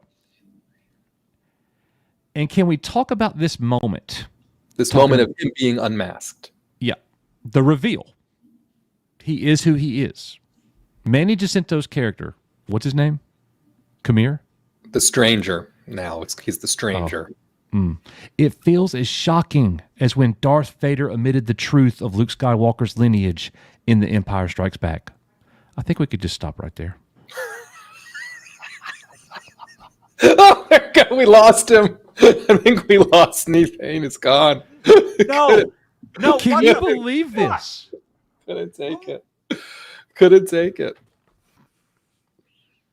I'm getting too old for this shit. I'm telling you. I'm telling you. How can you even compare the two? Yeah. How? I saw the scene in the playbacks people were talking about, and it didn't. Because that's the perfect filet mignon compared to a 10-year-old diseased chicken nugget that's just been shitted out by a wolf. And you know what, Coach? In The Empire Strikes Back, we get the iconic "I am your father." What we get here is Yord shows up and looks at him and says, "You," and Kamir goes, "Surprise!" That's what we got here. Right? That was the way they approached. Surprise! This is straight up propaganda. College courses need to study this. Look, and can we talk about this moment? It feels as shocking as when Darth Vader admitted the truth of Luke Skywalker's lineage in The Empire Strikes Back, or when Darth Maul first ignited his double-sided lightsaber to duel Qui-Gon Jinn and Obi-Wan in The Phantom Menace, or when the Skywalker saber sailed right past Kylo Ren and into Rey's outstretched hand in The Force Awakens. It's a moment that is devastating the first time you see it, yet the impact does not lessen on repeat viewings. 3 well-placed strikes, and we discover that the stranger, there he is, Risman, that's a proper noun right there. Yeah, the stranger has been concealing a short saber in his hilt, a hidden viper ready to strike. As his victim falls, we finally see his face. A moment on par with Darth Vader's "I am your father," ladies and gentlemen. Yes. This is from StarWars.com. And the funniest thing about this, Coach, is you can find at the very same day today, you could find in that other article, Leslye Headland saying, "Yeah, we telegraphed it was Kamir the whole time. We wanted it to be obvious. That's not the biggest deal about it." So on the one hand, she's saying, "Yes, we telegraphed it, but we wanted to make how you saw him cool, which was the hole punch in Jackie." So she's like, "It ain't a big deal." And then you got this nonsense on StarWars.com saying it's the biggest deal since Darth Vader came out as Luke's father. It's ridiculous. Knee pain? They just compared the worst Star Wars production ever made to that. To the best Star Wars movie ever. Best movie ever. It's like comparing modern day Metallica to Metallica's One. No, you can't do it. Yeah. I'm with you. Black Album forever. Listen to it from start to beginning. You know what the hell I'm trying to say, y'all. All right. Yeah. Just crazy. And look, this is bigger than Star Wars. You didn't just compare that to the greatest Star Wars moment. That has been quoted millions and millions of times. It's probably the most popular moment in cinematic history, not just Star Wars. Yeah. You just compared that scene in The Acolyte to that? And look, it wasn't me comparing it. It wasn't Knee Pain or Rissman or Nick or Debbie. It was StarWars.com. Well, and one other thing about it, Coach, the shills even would never say this. I guarantee you. Of course, they'll agree with it, but they would never come up with this on their own. No, right? Who's going to compare this nonsense to? I just couldn't believe it when I read it. I just couldn't. So you're saying that they've been like every episode that they've been posting these articles to explain the episodes to people that don't get it. Usually it's 5 key points. This is the first time when she wrote an epistle, right? Every other episode, it's been here's 5 key points from the episode, right? Okay. This time it was a rambling dissertation of the greatness of episode 5. The critique I hear from people is like over the whole cortosis thing. It's like if you had to explain that to people, you didn't implement it right into the script. Because of course people are going to ask questions. Not everyone's going to know the deep lore. They should have explained. So I guess now they've had to explain cortosis multiple times in multiple things they posted today over the last 2 days because it was never explained in the context of the show. Well, not even first but second. I think that makes some sense because I watched one guy on YouTube. Of course, he loves Acolyte, which is fine. You can love it. But he was really mad how people were relating the thread to the Force. He was like, no. He goes, thread's different. The thread is different. It's not the same as the Force. Everyone's got it wrong. And I was like, okay, let's say you're right. Maybe the thread is supposed to, did they actually say, did they say like, this is what gives us power. This is what separates us from the Jedi. Like if they shouldn't have to be explained. So they didn't explain. No, they said the Jedi call it the Force. We call it the thread. Yeah, exactly. Oh, okay. So he was just straight up wrong then. He's straight up wrong. Yeah. Okay. Like I was trying to get benefit of the doubt, not having seen it. I was like, oh, no, maybe they should have explained it. But okay, sounds like he just had it wrong. In defense of his coping mechanism, what they said, what they said in the episode was, hey, Nick doesn't know any of this. It feels weird critiquing. We'll let Nick go react to this. He needs to react to this. He's not going to believe this. What they say about it is they say the Jedi will tell you it's a force, but they're wrong, right? It's a thread, and this is how you can work it, and yada, yada, yada. So what he said isn't wrong from a certain point of view, but they're calling the force the thread. That's what they're doing. Okay. All right, Nick.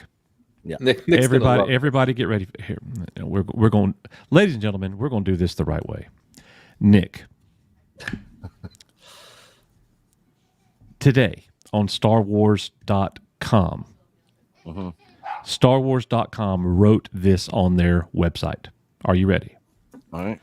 The moment Khmer, Manny Jacinto, the Sith, the Ren, the moment he had his helmet removed and it was revealed it was him, which we knew weeks ago. Everybody knew weeks ago. It was all over the place. It was leaked massively. Yeah. Thumbnails was showing it. They gave it away in episode 4. Yeah.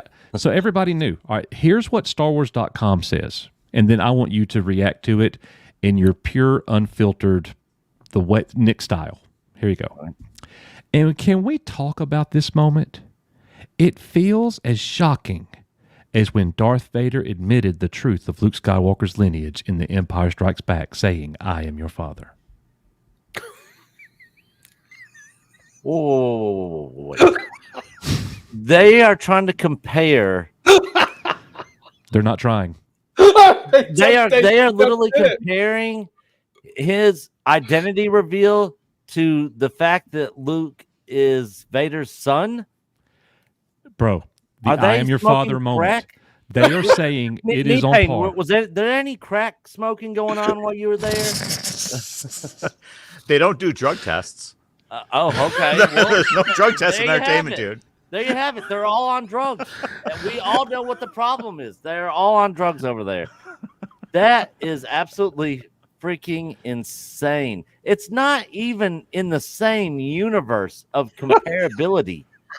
Not even kind of. Comparing that moment. What a dull, flat reveal compared to something on that level of So here's what I said. I covered this in a video earlier. This is the video. This is the news article that Rissman sent me. I literally just finished a dadgum video. And then Rissman sends me that, and I'm like, by God, I got to cover that too. So I made a video on this today? I did a video on this today, yes. Oh, okay. And here's what I said in the video. And I was want you guys to say, that's a video right there. Oh, we did it. Okay. So you were on the HCast. No. So I said that this speaks one of two things. One, the disconnect. It shows the disconnect between Lucasfilm and the fandom. Two, it speaks to an extreme amount of desperation. Thoughts? Yeah. I mean, desperation. I think this is beyond desperation. This is just like, this is straight up just deceit and lies. It's not even who is agreeing with that statement at all. Anybody out there, even the shills out there, how could they even? That's what defend Rissman that? just said. That's what I just said. How can they defend that and even say that's even comparable? I would love to see. I guarantee you, nobody on the shill side of things is talking about this article being like, I agree. It was such a huge reveal. It was such an emotional moment. Finding out that this guy who nobody cares about, that we don't know anything about, who's under that helmet. Absolutely ridiculous. How could you compare anything in this show that has a 13 or 14% Rotten Tomato score to The Empire Strikes Back, the greatest moment in cinematic history of any movie? Yeah.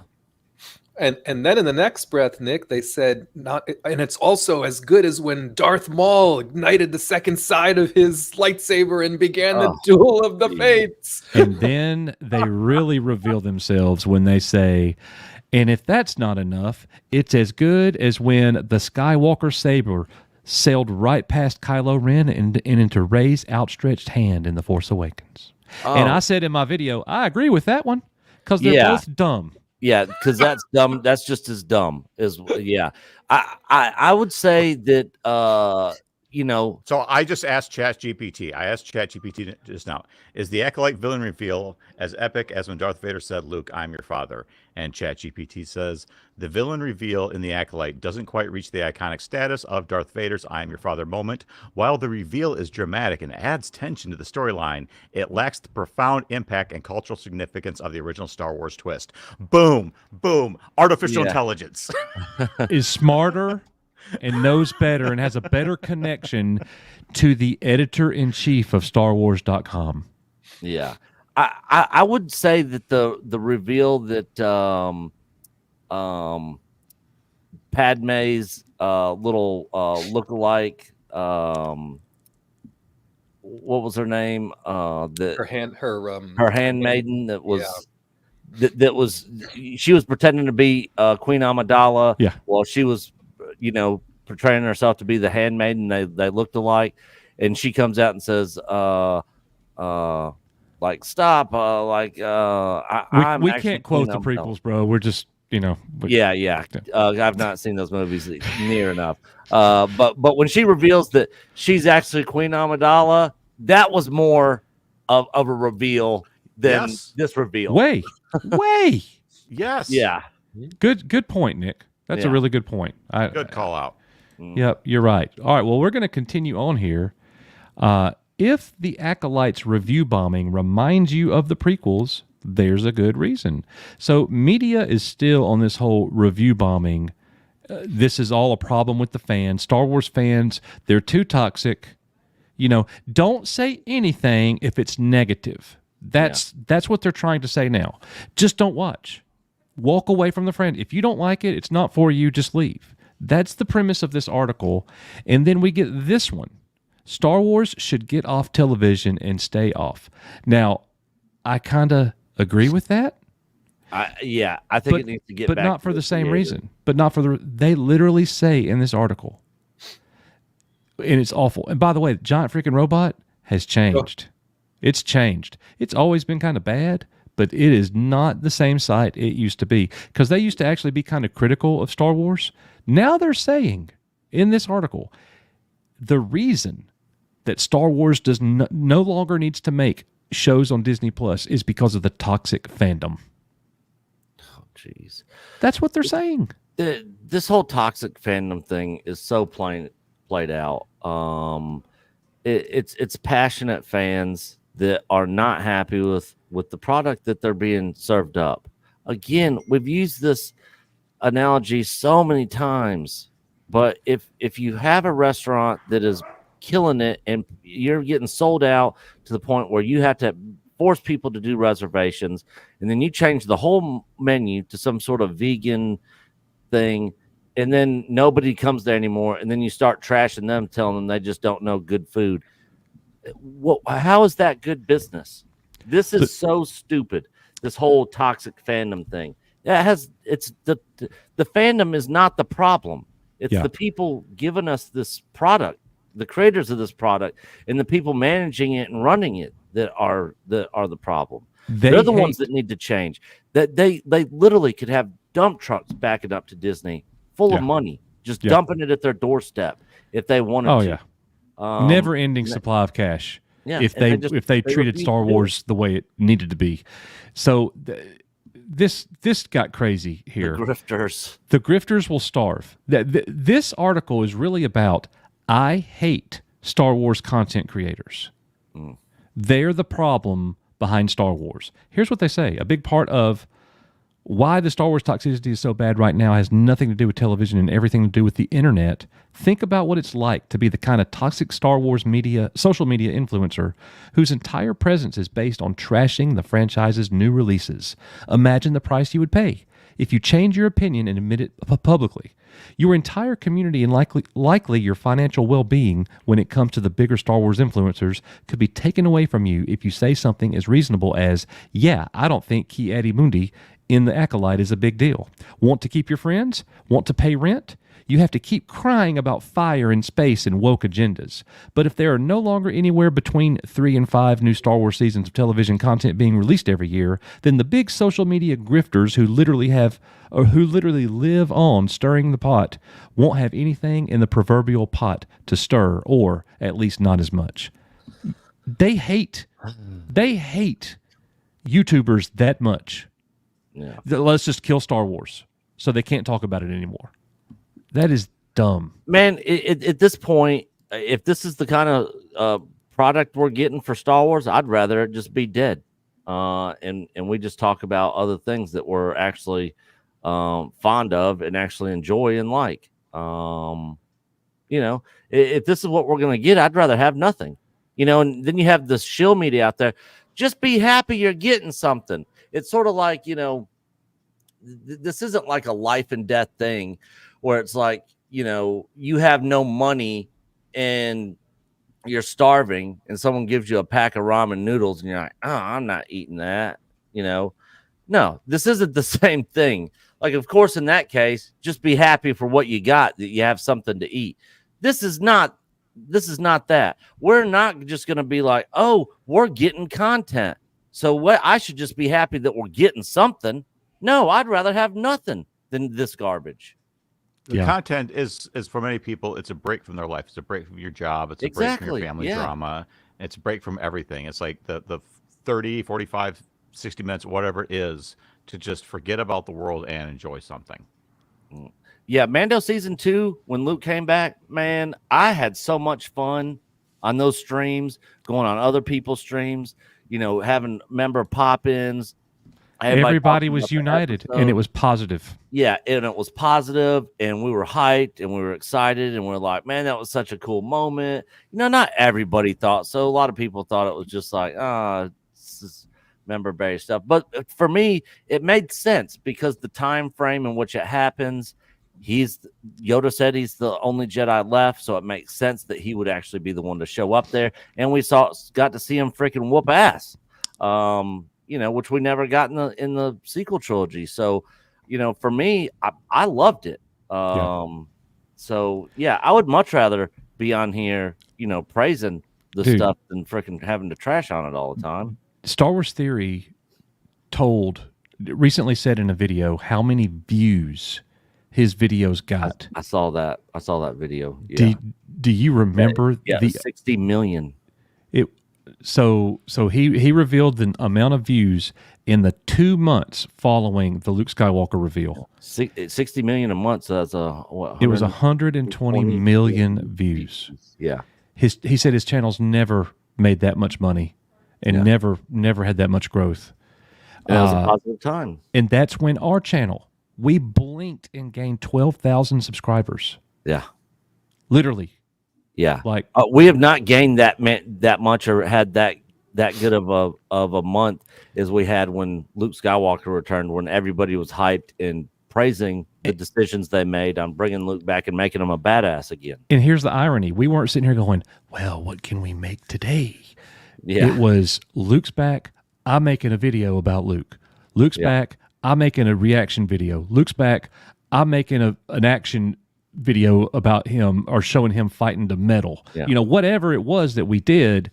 And there was this massive growth. And it was such a pleasure for me to make those videos because I was happy. Yeah. You could burn up an entire weekend just watching just reaction videos. Man, I watched so many. You can't get tired of watching that over and over. Just everyone's reactions. Yep. Exactly. All right, well, the last bit of news, ladies and gentlemen, that we wanted to show you, Entertainment Weekly released this article, and they asked about the Acolyte Season 2. Nick, this is also new to you, I believe. You did. I don't know if y'all covered this on the HCast today or not.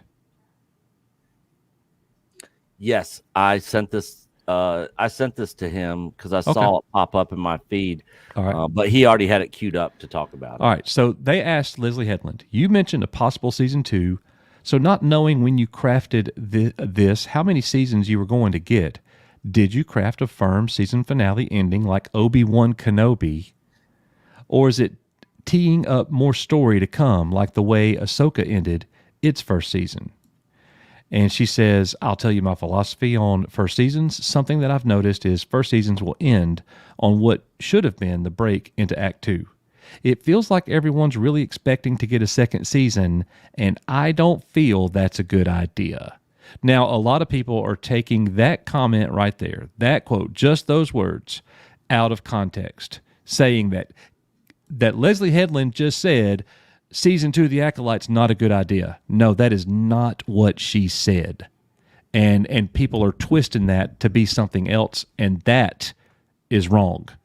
Because that's clearly not what she's saying. She said she didn't write the story to plan for that, because that's not her philosophy. She goes on to clearly say, as soon as we're done and I get a little break, I'm ready to work on Season 2.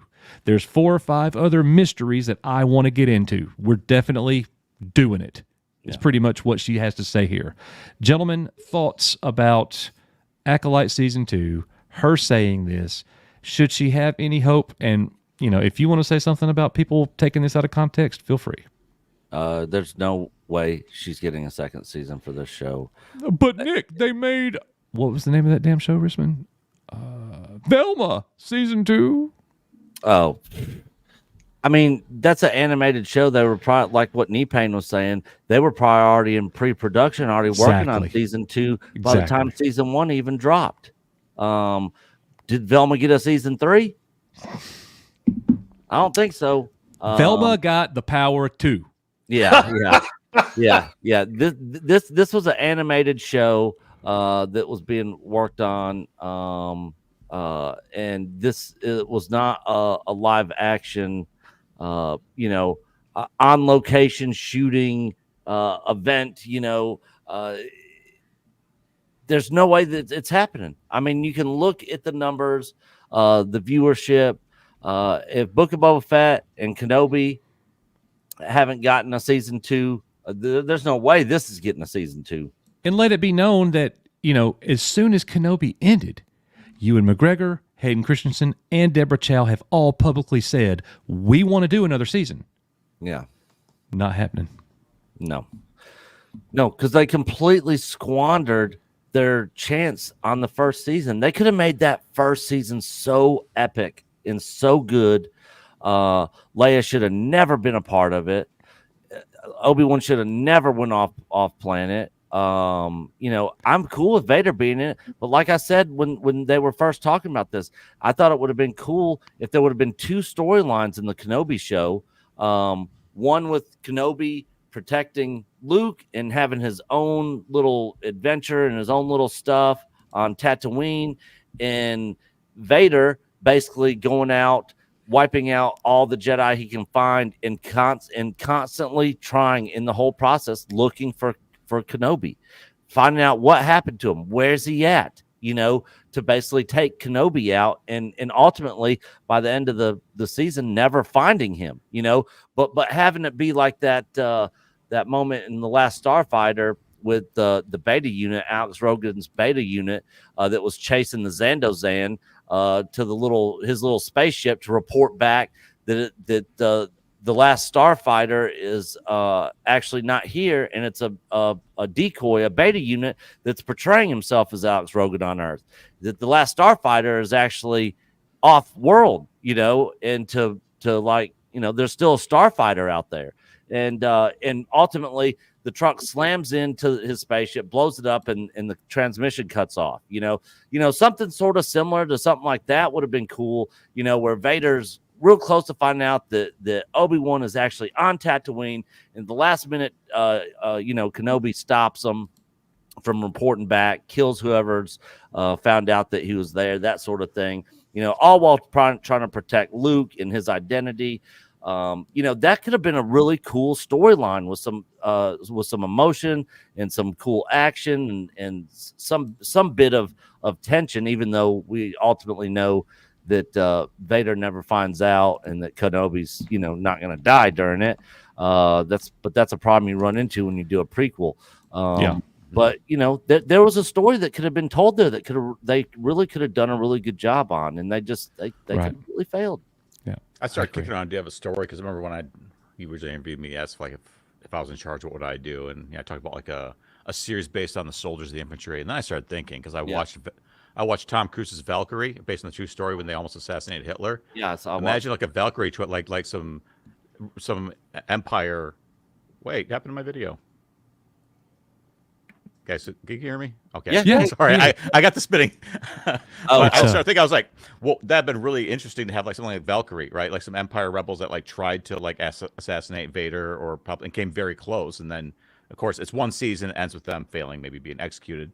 Kind of like how Rogue One ended, they all die. But I feel there's just so much potential to like borrow from like really epic stories that happened in history, so you can connect with it and tell that in the Star Wars universe. Yeah. Well, and speaking of everybody dying, assume for a moment that they do an Acolyte season 2. The only people probably that are going to be alive at the end of this thing that could continue is going to be the Stranger and one or both of the twins, right? Because everybody else is going to be dead. Soul's died. I think so. Almost definitely. Nobody cares, but he's died. So if the second season would truly be a Sith-focused season with him training his Acolyte and going out and making mischief and doing some things that could be interesting, which is kind of what Headland has alluded to, at least it wouldn't be this mess. I'm not saying it wouldn't be a different mess. I'm just saying it wouldn't be the mess we're getting right now, because all these fools would be dead. Yeah. It was so funny, man. Knee-Pain, I wish you had been there with us. When we watched this episode of The Acolyte, Jedi were dropping like flies, man. I saw the clips. I was like, that's actually impressive. Oh, but the funniest part was like when a couple of specific ones got killed, we were celebrating. Yeah, like we're our team, yeah, like that's our our team favorite just part of won the the Super episode. Bowl at the end. You Yeah. know, like it was hilarious. We have a lot of fun watching the crap. But they made, and I think it was purposeful, right? But they made these Jedi so supremely unlikable that it's not so much that I was rooting for the Sith. I was just rooting for the Jedi to die to get the annoying business out of the way because they're so awful. Yeah. Yeah, we should do a live stream, Nick, where me and you just talk to each other like May and Osha. Oh, yeah, nobody would show up. Everybody. We'd lose subscribers. People would be paying to cancel their membership. No, how you should do it, Coach. Not you, Nick. Just you. Have two cameras running the stream because that's basically what it is. It's the same character. Yeah. I need ChatGPT to write me a really good script. I think I could do something with this. Yeah. I think I could just change shirts and hats and say every line. Oh yeah, that'll be great. You could literally do it in a video though, Coach, without much trouble, right? If you wanted to edit together a little parody video of you in two different outfits talking to each other. Yeah. Coming to a YouTube alert. Coach is getting video ideas. Yes. That would be Yeah. Let's go. That'll be fun. Maybe I can make somebody laugh with that. And piss a lot of people off, I'm sure, because that's seems to be what we do a lot. not a lot of people, Coach, because a lot of people don't care. like 12 of them. Yeah. You're right. You There's taste 12 of about 14% of the audience. Those poor 12. Sorry, guys. I don't know why they're so mad if they're getting the Star Wars that they love. Like, that's what we want. You know? Yeah. So we're not mad. They're mad. They're getting what they want, and they're mad. Like, what? Just remember, Coach, there are less of them. There are less of them. There is. Nick? 2-hour mark. Let's do it. Yeah, we're at the 2-hour mark.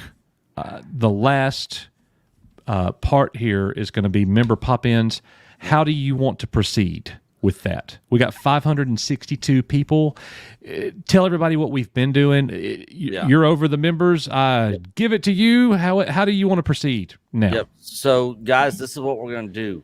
We're going to outro a video here for everybody here on that's here. Afterwards, we are going to switch the stream to members only. This will be for all members. It doesn't matter what level. Our lowest member tier is $1.99 a month for members. But we're going to switch this last one over to member. What you were going to say something, Risman? I know I'm interrupting you, but we never cleared all the super chats, Coach.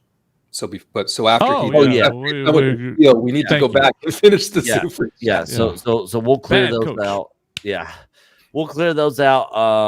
But yeah, if you we're clearing out super chats. If you guys want to join the EBN member family, just hit that join button down there.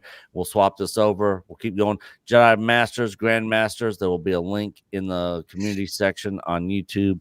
If you want to join in the chat, pop in on the panel here with us and kind of just give your thoughts this last week's episode and you know the state of Star Wars, and then we'll close out for the night.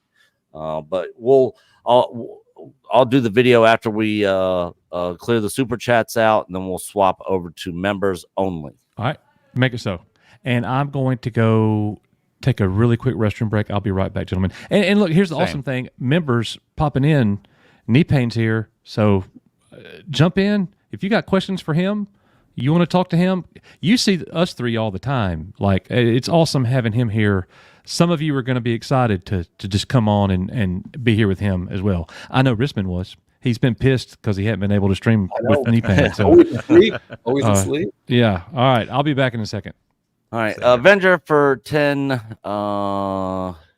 euros? No, pounds. Those are pounds. Yeah. Episode 2 of House of Dragon. During the funeral procession for the little prince, the carriage wheel got stuck. I was half expecting the head to detach and roll down the street when the crowds flocked to it. I said the same thing, Avenger. During that moment, I was like, oh my gosh, the head's about to come off and roll off, or the whole body. One of The the whole two. body was my thought too. Yeah, I was like, I thought one of the two was about to happen, and I was like, "Oh, this is about to be a jacked up scene right here."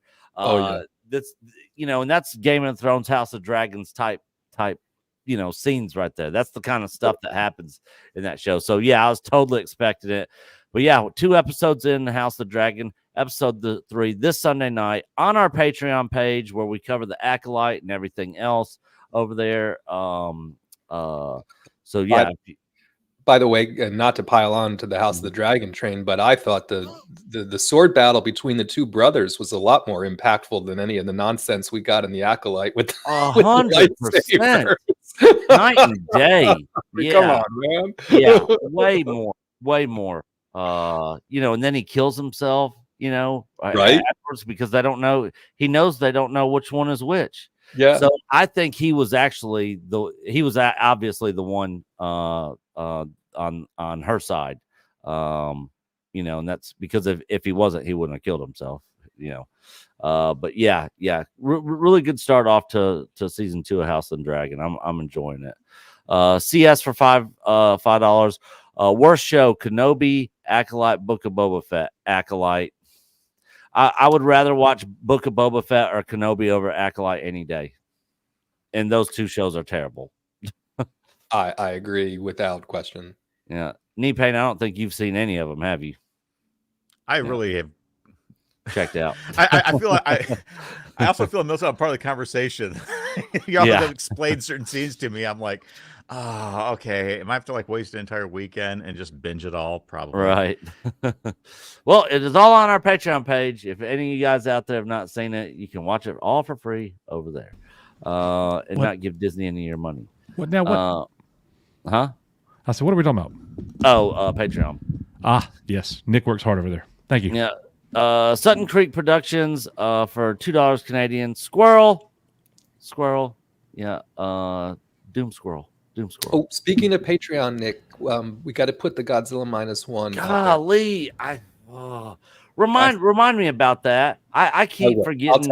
I'll text at you because I seen someone try and remind us somewhere in the comments, someplace recently. Yeah, I keep forgetting to put that up there. I said I was going to do that like 3 weeks ago. But with all this Acolyte stuff going on, plus I've had a lot of personal life drama crap going on that I've been having to deal with. It's just. But yeah, we will get Godzilla -1 up there. Sutton Creek Productions, $5 Canadian. Jar Jar Binks had a greater cultural impact than the Acolyte. I would not disagree with that. I would not disagree at all. Thank you for that. Sutton Creek Productions. Blood Guilty Gaming in the house. Member for 22 months. Great show tonight, everyone. You are EBN. Hail to Blood Guilty Gaming. Good to see you, my brother. Good to see you, brother. Anthony. Mr. Fred for $2. Nick's reaction, priceless. It was. We knew it would be. You didn't disappoint. No, I try not to. Kaylee. Kaylee.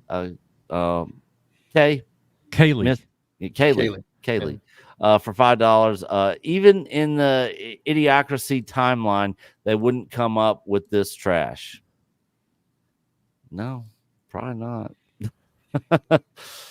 Probably not. But what are you gonna do? All right. Well, that was the last super chat. Guys, we are about to play a video real quick for you guys that is very short. I have no idea what you're doing. And then we are going to be swapping to members only. Yes. And we'll finish this show out. So without further ado, guys, let me...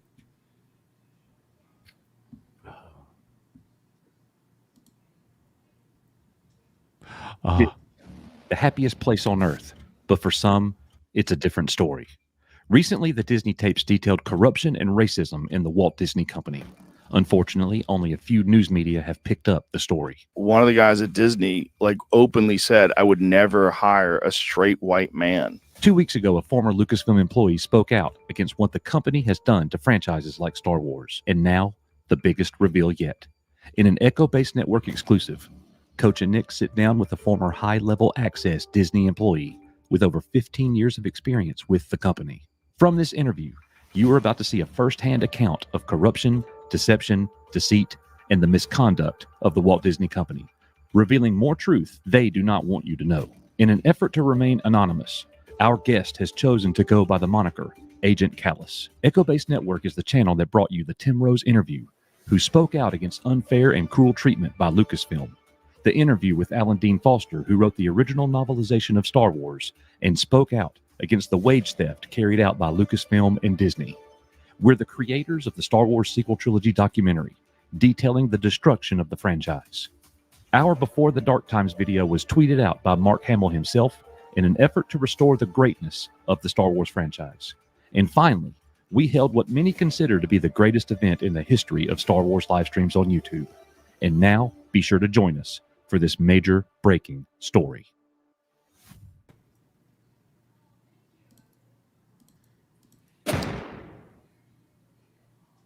Yep. I must say so myself. That trailer was better than the Acolyte. Definitely. Yeah. When we finished it, the first time me and Nick watched it after it was completed, I said, "Damn, I want to watch that." Yeah. Yep, guys, we just did that interview today. We are going to be editing it, getting it ready, and we need your help. We need your help.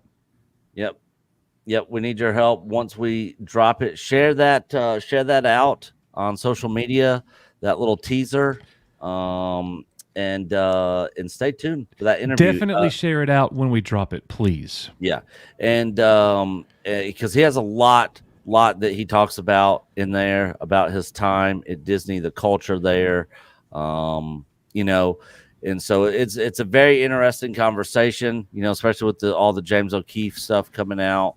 Of course, this isn't that kind of thing. We are not, hidden camera trying to talk to this guy. He's literally doing this on his own, and wanted to do this. So he was inspired by somebody. Yeah, knee pain. Yeah. He saw knee pain's video. That's how he actually found us.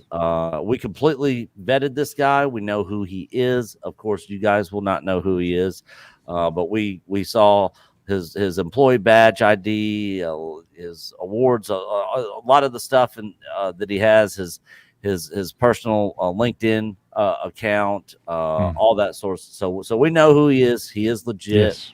So yeah, just stay tuned for that. Like I said, he will be with us on a live stream after that interview airs, here answering questions and talking more and more about his time at Disney.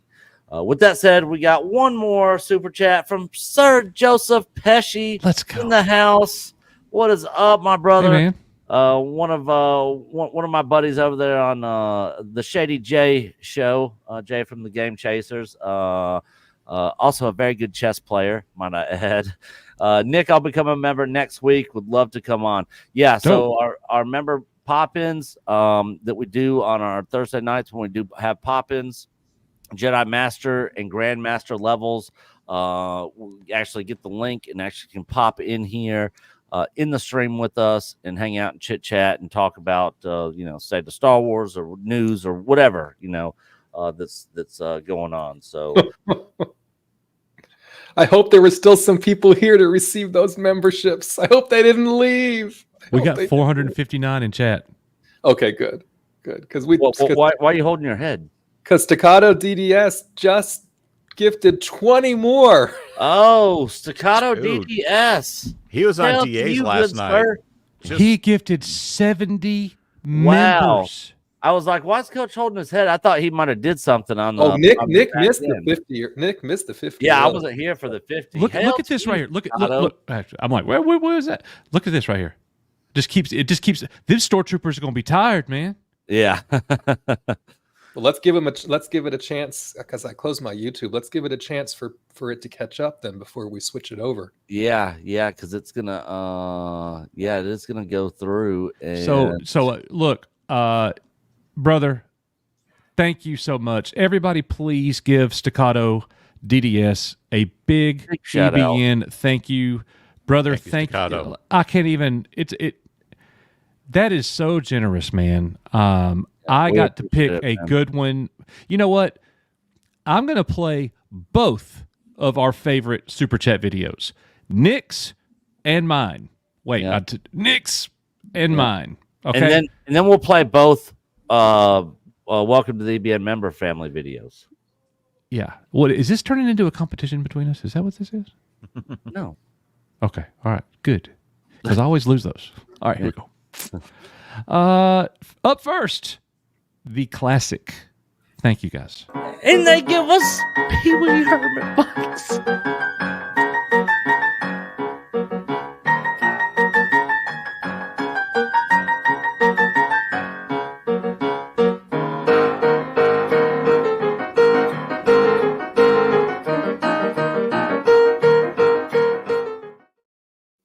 And now a better one. Yang, where are you? I am above your position.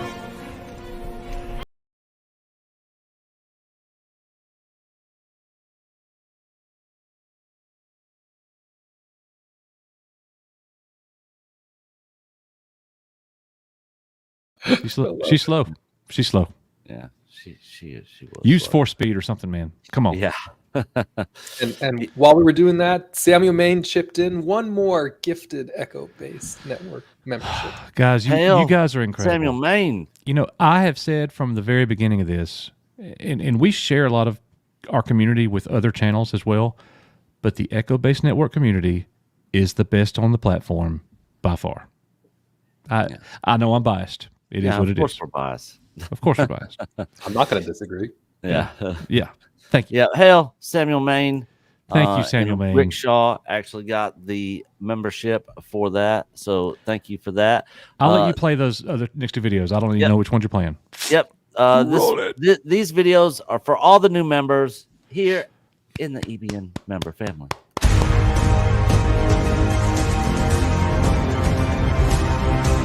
I made that. Because we're not just a Star Wars channel.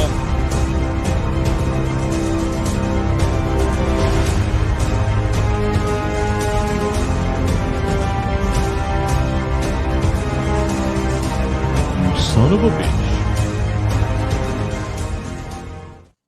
God, such a good movie, Predator and Aliens, man. Everything there was a good movie. Golly.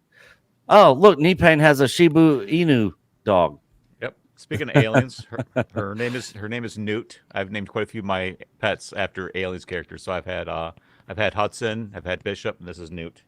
Oh, that's dude, awesome. Do you guys remember? I love Newt. Thank you for having Newt on. That is awesome. Hello, Newt. Do you guys remember the alien toy that Kenner came out with in '79? It came out in a blue box, about yay tall, and there was an alien figure. I'm literally sitting here asking Nick a question, and he just... The rest of us are shaking our head no. We said no. He's like, I'm not going to answer. He's like Dadgum's soul. He just vanishes. You know? My gosh. That's classic. That is exactly how this channel goes. That was class. Oh, he's back. He's back now. What the heck? Well, I was just sitting here asking you. Oh, he was going to get it. All right. It was when relevant. did you get that? I got this a while back ago. That's the 1979 Kenner? Yeah. I don't like you. Yeah. He said, yeah. Do you have the box? Yeah, the box is in the closet. This is actually on my desk for a little while. A guy was trying to sell it for like $80 in the box, and I'm like, dude, that's worth like $200. I was trying to buy it, and he wouldn't ship it. He's like, sorry, local cash only, and I'm like, yeah. Anyways, super cool. Oh, I'm sure it is. Yeah, I'm sure it is. Yeah. But by the way, I don't know if this will make you happy or sad, right? But they confirmed. I know you got Voltron. I know. No. Okay. They confirmed that the design of the Stranger's mask was inspired from the Xenomorph. Terrible. terrible. How many inspiration. inspirations does this Still show like Lear. have? Yeah. I don't see any familiarity between Xenomorph in that helmet. Look, I It have it has on good no authority originality. in the finale. Olaf will make an appearance. Yeah, guys, we are about to swap to members only, but this last video is for all the new members in the house. So here's for you. Then we're swapping, guys.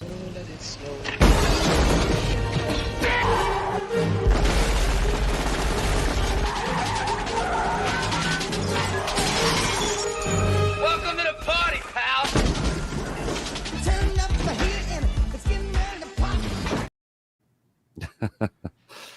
One of the greatest Christmas movies of all time, Die Hard.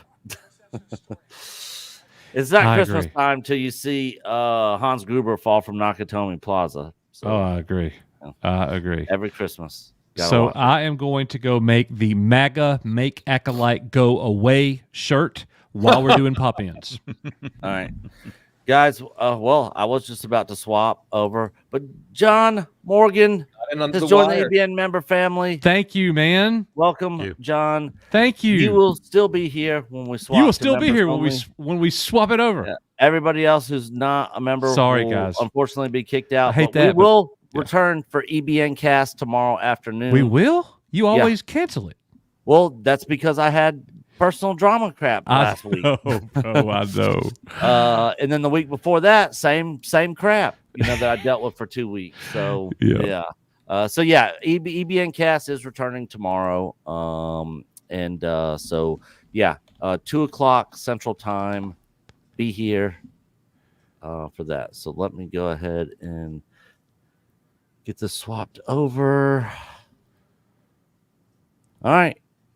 Here we go. Bye, guys. Later. Time. Yeah.